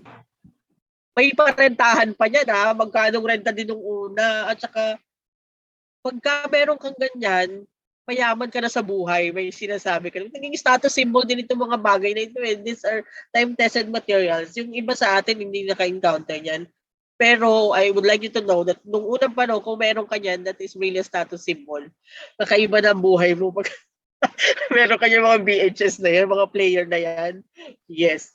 Oo, component, yes. Yung mga umaaligaw ng mga tunog sa kapitbahay. Pag meron ka ng mga bagay na yan nung una, wow. Kakaiba ng status mo sa buhay. Sinasabi ko sa inyo mga anak. Okay? Reading accelerator and Skinner machine, 1957. Mechanical invention to automate the task of program instruction. Designed to help students read more efficiently. 1957. Skinner machine. Okay, basta sight words ang naabot natin, Doc Louie. Don't sight words. Hanggang ngayon meron yan. sight words. Meron itong reading acceleration. Ayan. Basta yung mga bagay na yan, nung una, may status symbol yan. Educational TV, 1958. Photocopier machine hanggang ngayon. Diyan kayo sa copy trade. Sobrang dami dyan. Educational TV, the use of television programs in the field of distance education. Eduk TV, 1958. Hanggang ngayon may Eduk TV. Di ba? May DepEd TV kayo, tayo pala. Okay. Photocopier, also known as copier or copy machine. You're very familiar with this. Pero gusto ko lang malaman yung 1959 na invento, 1959. Nakalain mo naman yun. Pero replaceable ba ang photocopier machine? May mga scanner na, pero photocopier machines are still existing. Ibig sabihin, hindi sila replaceable. Kasi kung kahit may scanner na, tapos nandyan pa rin sila. Ayan. Nag-exist pa ba ang mga copy trade yan? Doklo dyan sa may, natin, sa may UN, yan yung papotocopyhan natin.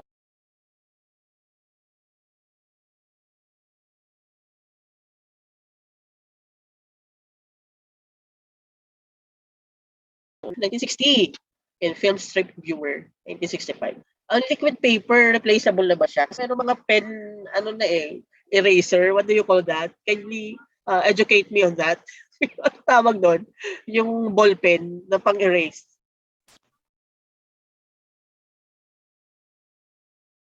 Mga anak. Oo.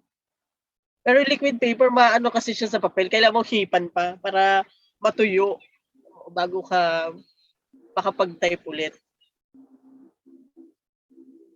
Correction tape. Yes, may correction tape na. Friction pen. Wow. Ayun. Friction pen. Tapos correction tape. Itong liquid paper, nung panahon pa ng typewriter, naabutan yung typewriter. Ayan. Yung liquid paper, gamit na gamit. Pero ibabalik mo siya para i-type mo ulit. Pag namali ka, lalagyan mo siya ng liquid paper, kailangan mong patuyuin muna siya bago mo ulit tipain ang makinilya. Ayun. Sobrang, di ba, ang laki ng nagagawa ng mga invention na ito, yung mga bago like computer, di ba? This modern devices really, and equipment really expedite our tasks. Kaya mo kung inabot niyo, mag-thesis nga kayo na ang gamit ninyo yung makinilya. Pero naabutan, Doklubi, ng undergrad thesis mo, makinilya pa ba? Ako makinilya, undergrad thesis. Yung type ka ng type, wala na pala yung bond paper nandun na sa malayo. Sobrang helpful din talaga. Oo, nakakatuwa. Pero we should not forget all these things. Kasi nagamit siya nung una eh. Epektibo rin, naging efficient din ang gamit nila nung una. Okay, correction fluid, film strip, viewer, 1965. Kasi yung liquid paper, 1960 siya na-invento. Okay. Handheld calculators. Ang gamit na gamit niyo yung calcu. Hanggang sa board exam, pinapayagan naman kayong gumamit ng calcu. Scantron. Calculator paved the way for the calculators used today. Handheld calculators. Pero mga cellphone may calculate na rin. Plato computer, program logic for automated teaching operations, 1960.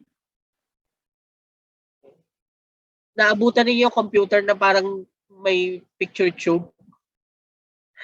Yung may pagano'n sa likod. Oo. Pag naabutan niyo yun, siguro pwede na kayo mag-asawa. Dapat may apo na kayo ngayon. Okay. Models of technology adaptation. Kung naabot ninyo yan, yung may ano sa likod. Totoo talaga, yung may gano'n sa likod. Tapos maliit lang yung screen niya. Yung parang TV nga na may picture tube. Yes, maliit lang yung screen niya. Grayish yung kanyang case. Grayish. Hindi ko maintindihan kung gray o parang cream. Basta off-white. Hindi siya white. Ayan. Kung naabot niyo, dapat may mga apo na kayo ngayon. Sige. Okay. Models of technology adaptation. Those are time-tested materials, time-tested technology that some of them could still be useful today. Pero yung iba nga replaced na. Okay. Katulad ng mga videotapes. Okay, wala na. Kasi downloaded material, soft copies na lahat. You know. But some people, as I said, are still collecting these things. O yung mga plaka ni vinyl o tape na yan. Okay. Sige. Models of technology adaptation that may be employed in the classroom. Okay, let us discuss the models. This one is Idea and Product Technologies Model. Idea and Product by Reiber, 1997. So starting from familiarization. Okay. Again. This is the model. There are two phases and two perspectives. This is the traditional and then contemporary perspective of educational technology. Okay. As you can see, the limit, you can see the limit of the phases, the stages. On the traditional, it ends. Okay, it ends on the integration phase. But on the contemporary or new perspective, hanggang sa evolution of technology. Construction of knowledge, dito, educational technology focuses on either the technology itself or teacher's instruction and limited up to integration. Okay. Ang integration. Temporary up to evolution. Okay. Let us define this one by one.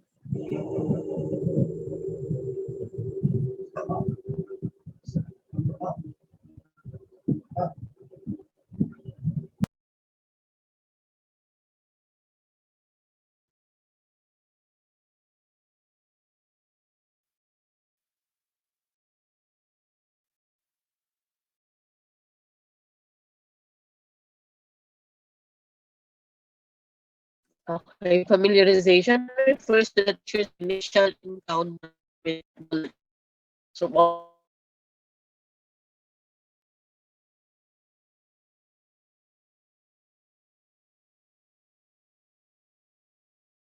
us,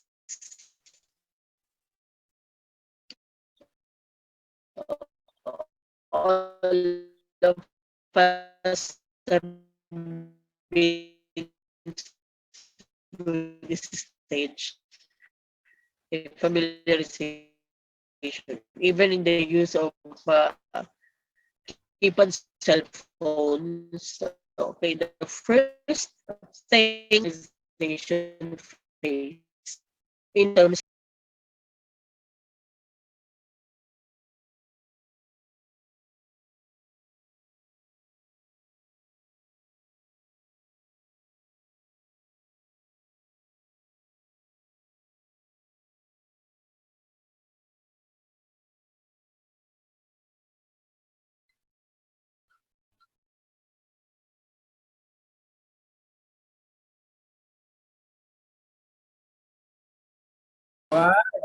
Hindi, maraming yun. Baka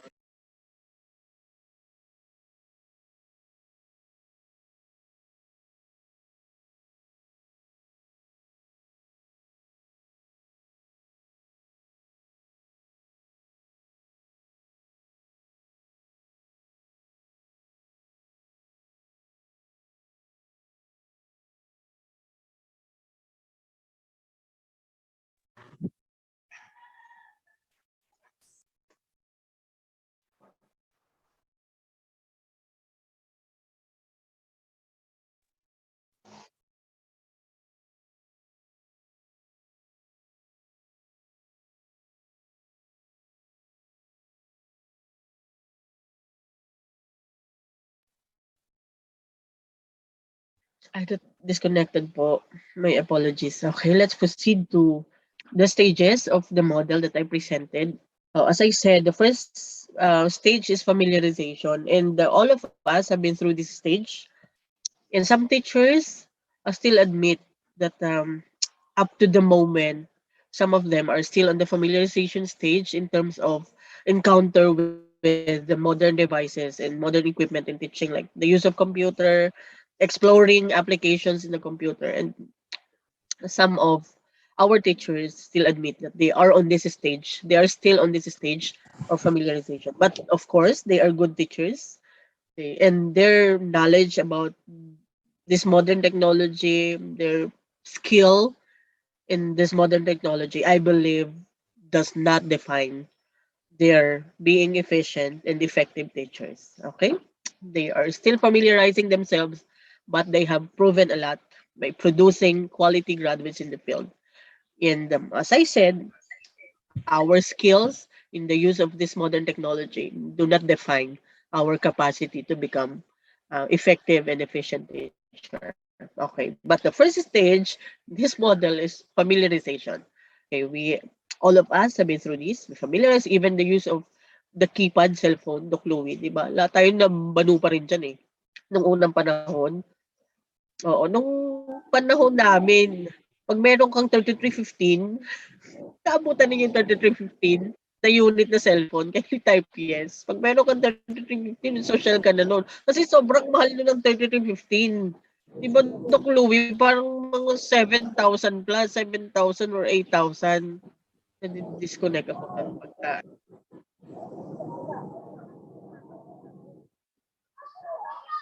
Ayan. So, sobrang mahal. Kung hindi ninyo naabutan yung 3350 na unit ng Nokia or 3310, nako, sobrang mahal. Yes, Ma'am Janet. Diba? Akalain mo ang SIM card nun 300 pesos. SIM card lang yun 700 pesos SIM card. Tapos ang load, card talaga siya. Yung kailangan mo i-scratch to get the code para ma-load mo doon sa number mo. Ang 100 pesos load nung unang panahon, tapos ubos agad.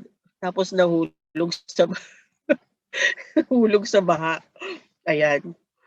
Yun. Ubos agad. Ang 100 pesos load nun, pure text lang. Hindi ka pwedeng tawagan, hindi ka pwedeng tumawag. Pure text. But we have gone through this familiarization stage. Okay. The use of, yung pag-load mismo, na scratch, we still familiarized ourselves during that stage.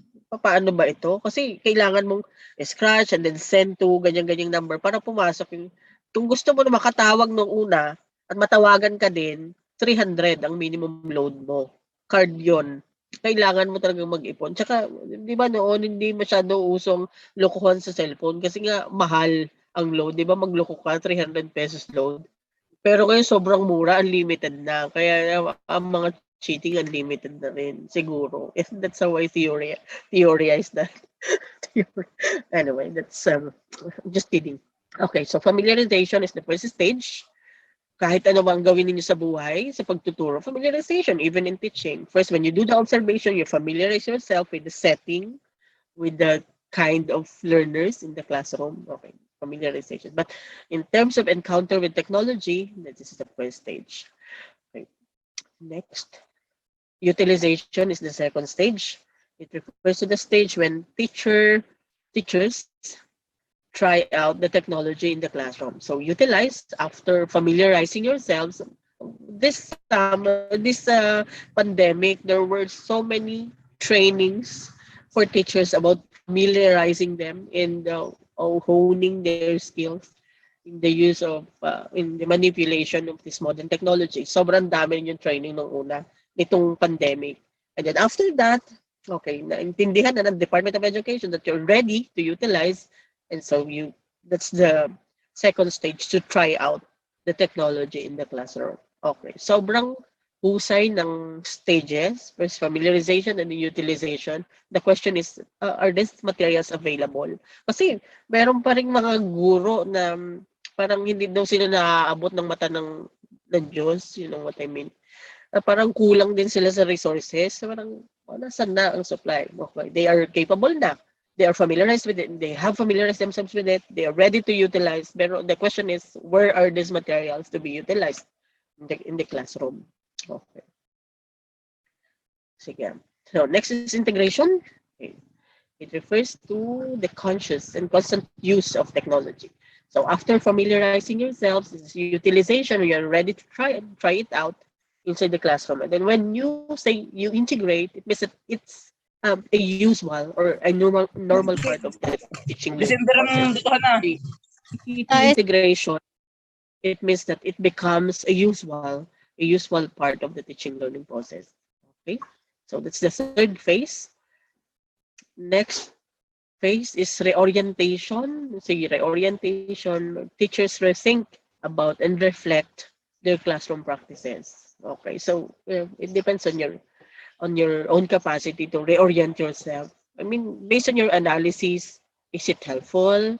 Are these appropriate for the learners? What in terms of your practices, the purpose in the classroom? Okay, so how are you going to, I mean, divert its use from the teacher-centered to the learner-centered approach or practice inside the classroom? So that is reorientation. When I say reorientation, there should be an analysis of going back to analysis and diagnosis of the process. Okay, where have you been? I mean, what have you become in the utilization and integration of technology?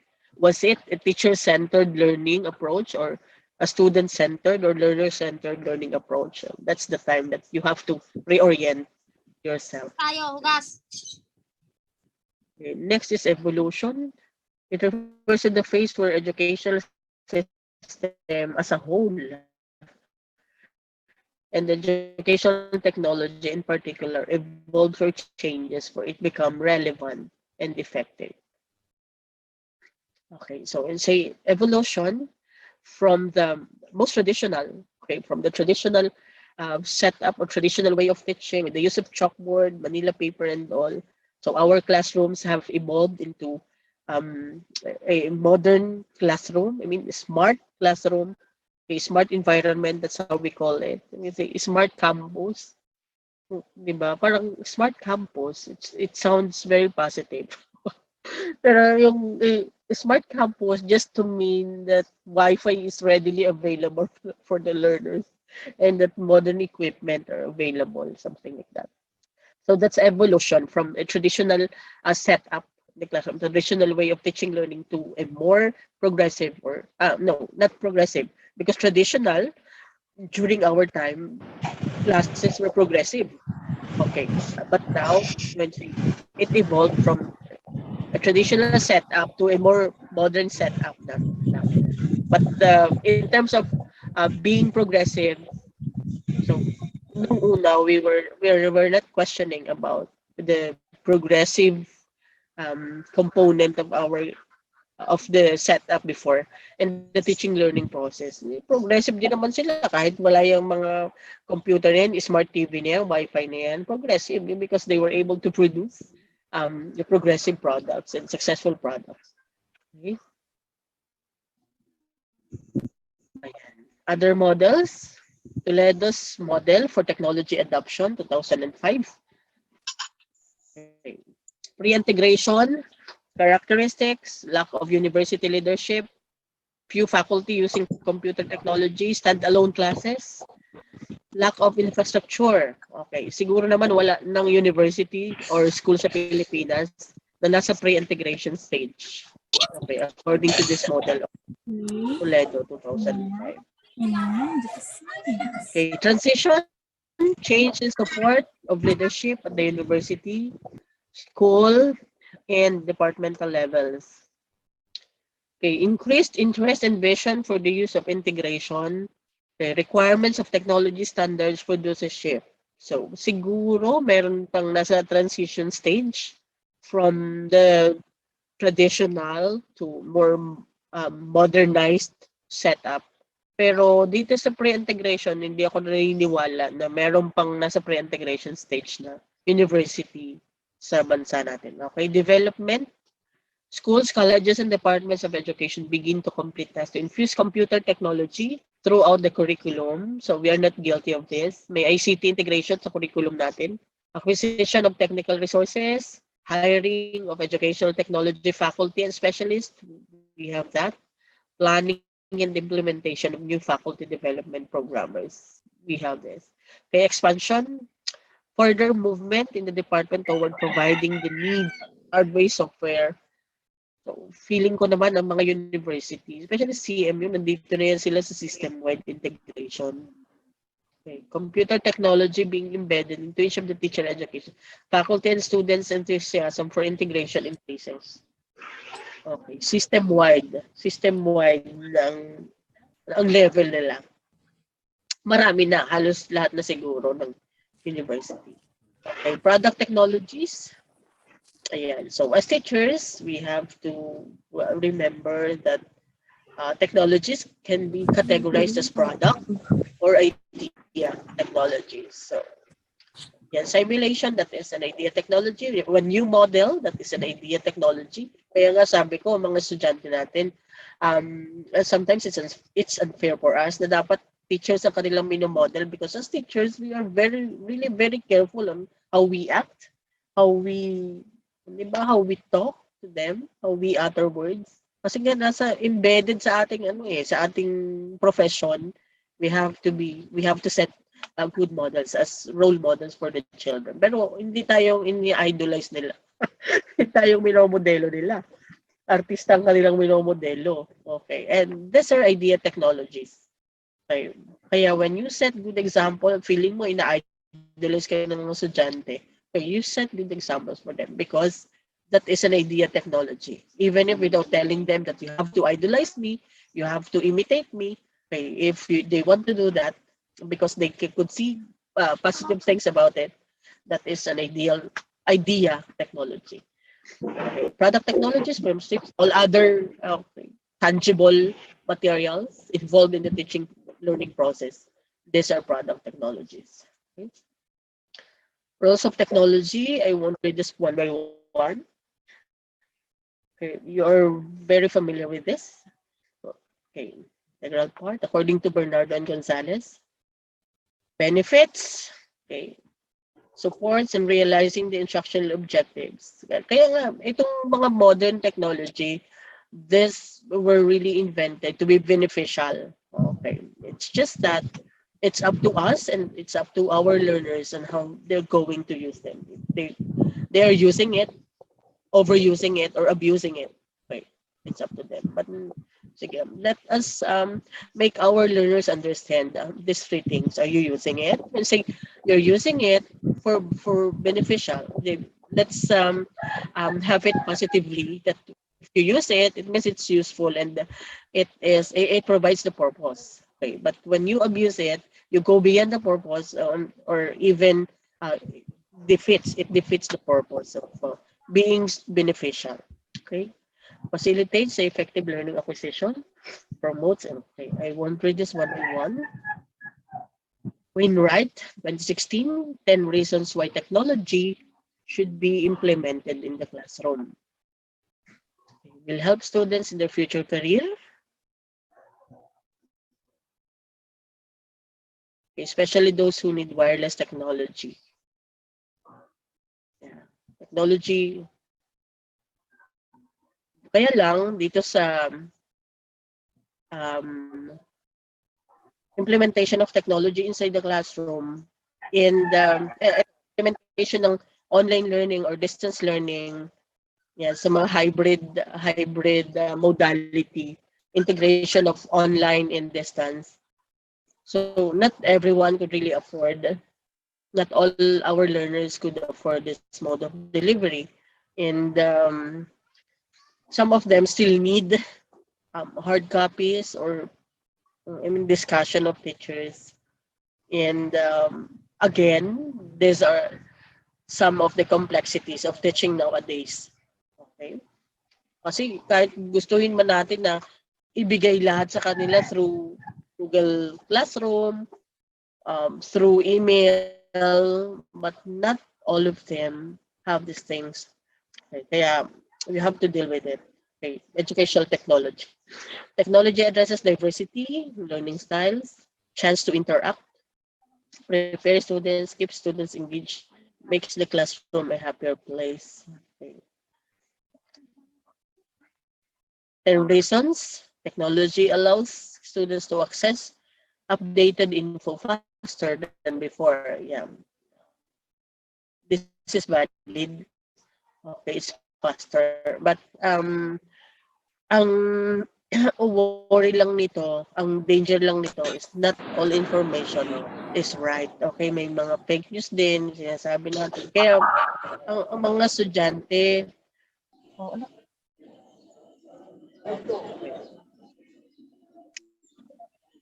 lalo na naaaral naman din nila ang about literacy, media and information literacy. Siguro naman for students very critical na about what's fake and what's real, and reliability of the information sources. Technology breaks the illusion of passive learning. Technology makes learning responsible. Ang passive learning, kasi ngayon, pag narinig mo, okay na. Kasi ang technology interactive. For example, kung nag-send ka ng email, kailangan sumagot din ang mga estudyante mo sa email. Okay, nag-set ka ng deadline, kailangan submit sila dun sa deadline mo. Okay, kailangan meron talaga mga estudyante na hindi naman yun for gusto natin. Okay, allow students to access digital materials, databases. Okay, so let's have this meant from David. We need technology in every classroom, in every student and teacher's hand, because it is the pen.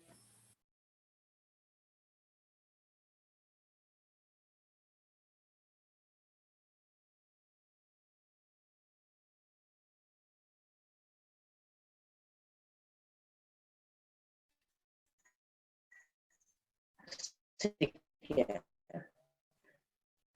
So technology is the paper and pencil of our time. Okay, we are living in this generation, we cannot escape the provision of material, ating mga namumuno, okay, provision of material. So as David Warlick said, it is the pen and paper, so we need it. Kung nung unang panahon, nandiyan pa tayo sa chalkboard and chalk, blackboard and chalk. Okay. So ngayon, ito na ang ating buhay. Kaya familiarity with it and availability of resources, that's what we need. Okay. Factors in selecting instructional media, learning task and condition, learners, context, media attributes. Okay. So in general, the appropriateness or adaptability. Iron Jade na wala na naman anak. Okay.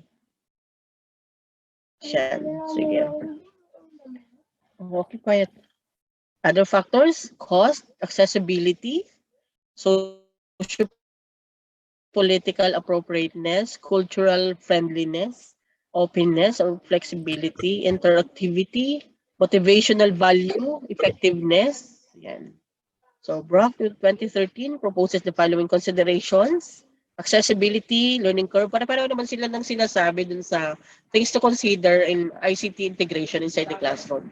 Oo, yung intellectual property, privacy, and product sharing options, authentication. Basta hindi nawawala yung, if you're going to analyze all these criteria, considerations in evaluating, accessibility.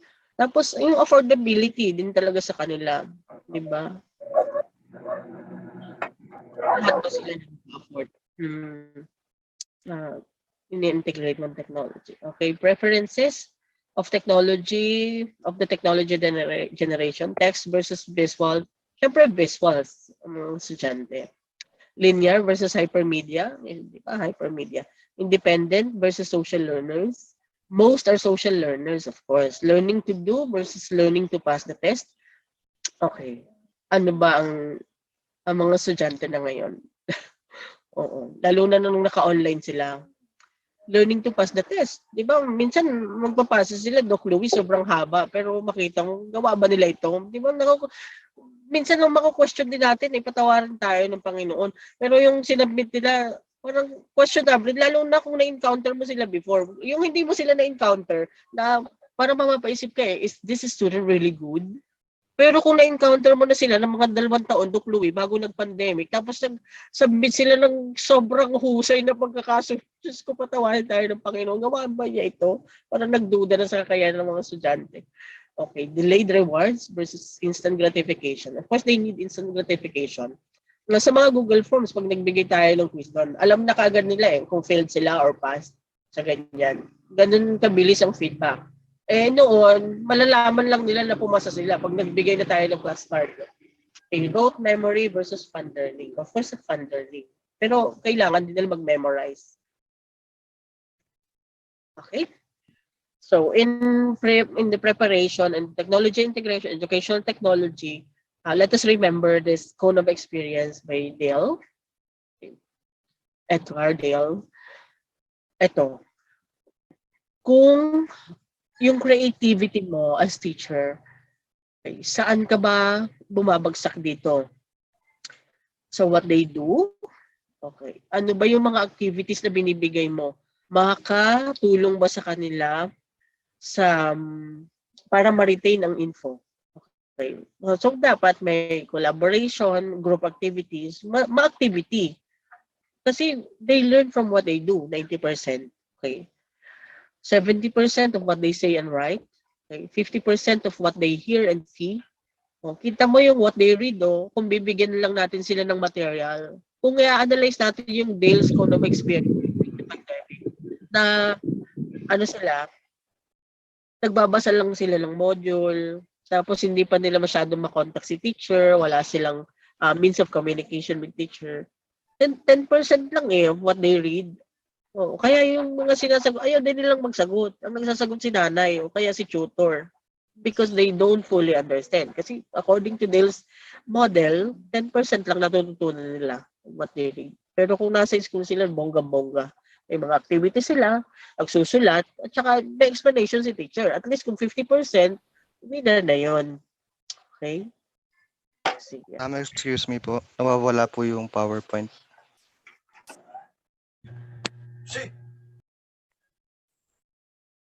Nawawala yung PowerPoint. Wait lang po. Ayan. Andito pala. Naiksi pala yung PowerPoint. Okay. Thank you so much, sir, for prompting me about that. Nawawala. Sige. Yan. So, yan. Ito yung dinidiscuss ko na kay Dale's cone of experience.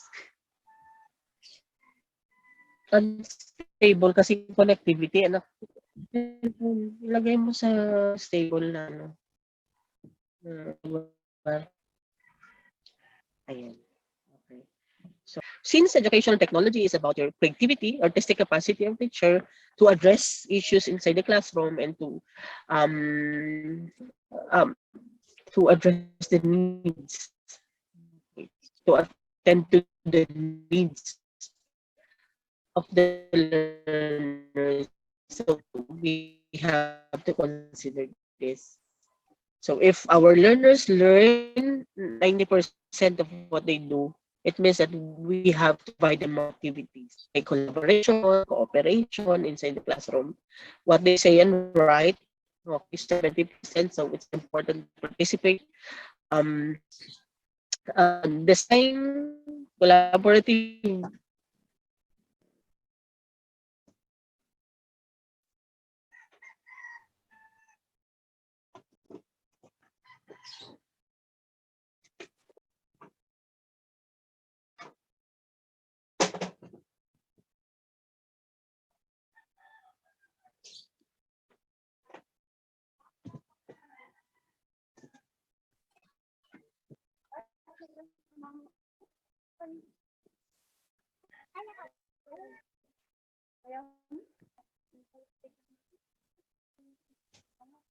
Okay, so ito ulit si Dales.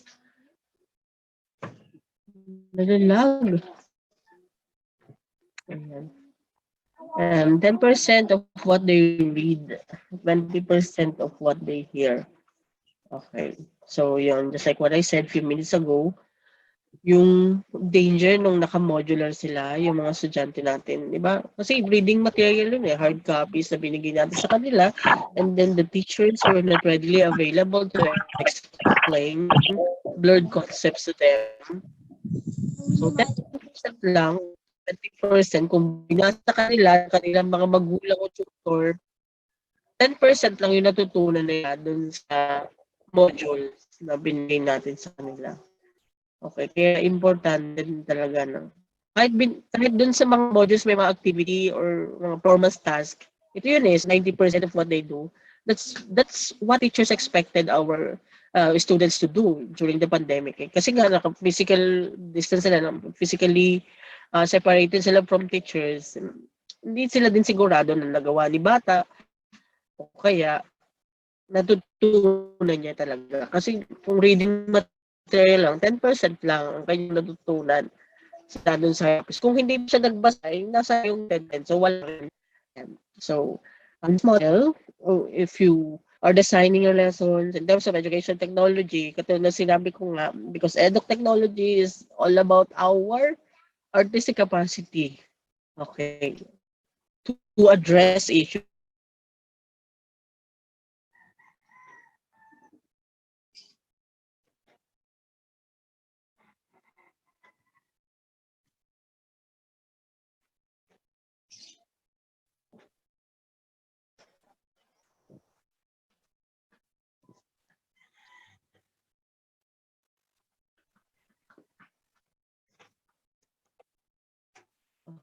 Okay, I think that's the last slide for our first session.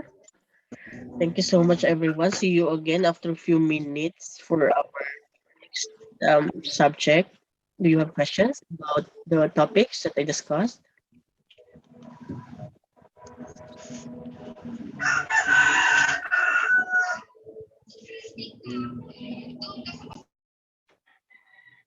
Thank you so much. Thank you so much, everyone. Doc Louis, I hope our clients get something or few things relevant, not only for the board exam, but for the real life as teachers.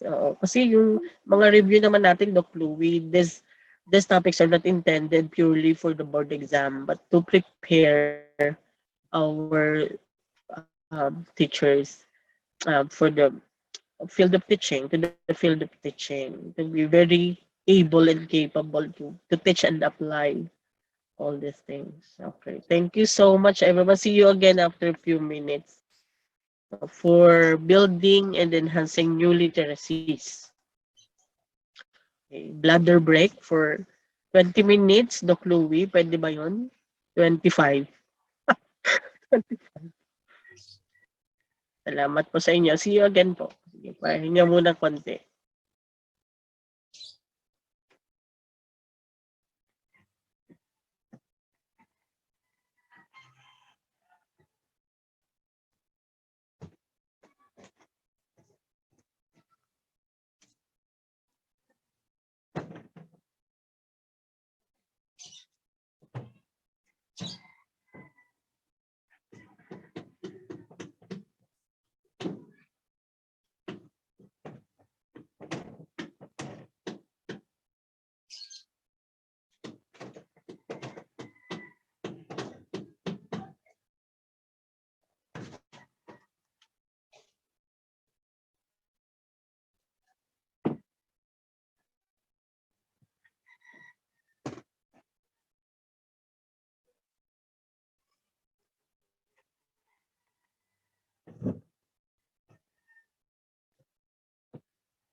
Anak.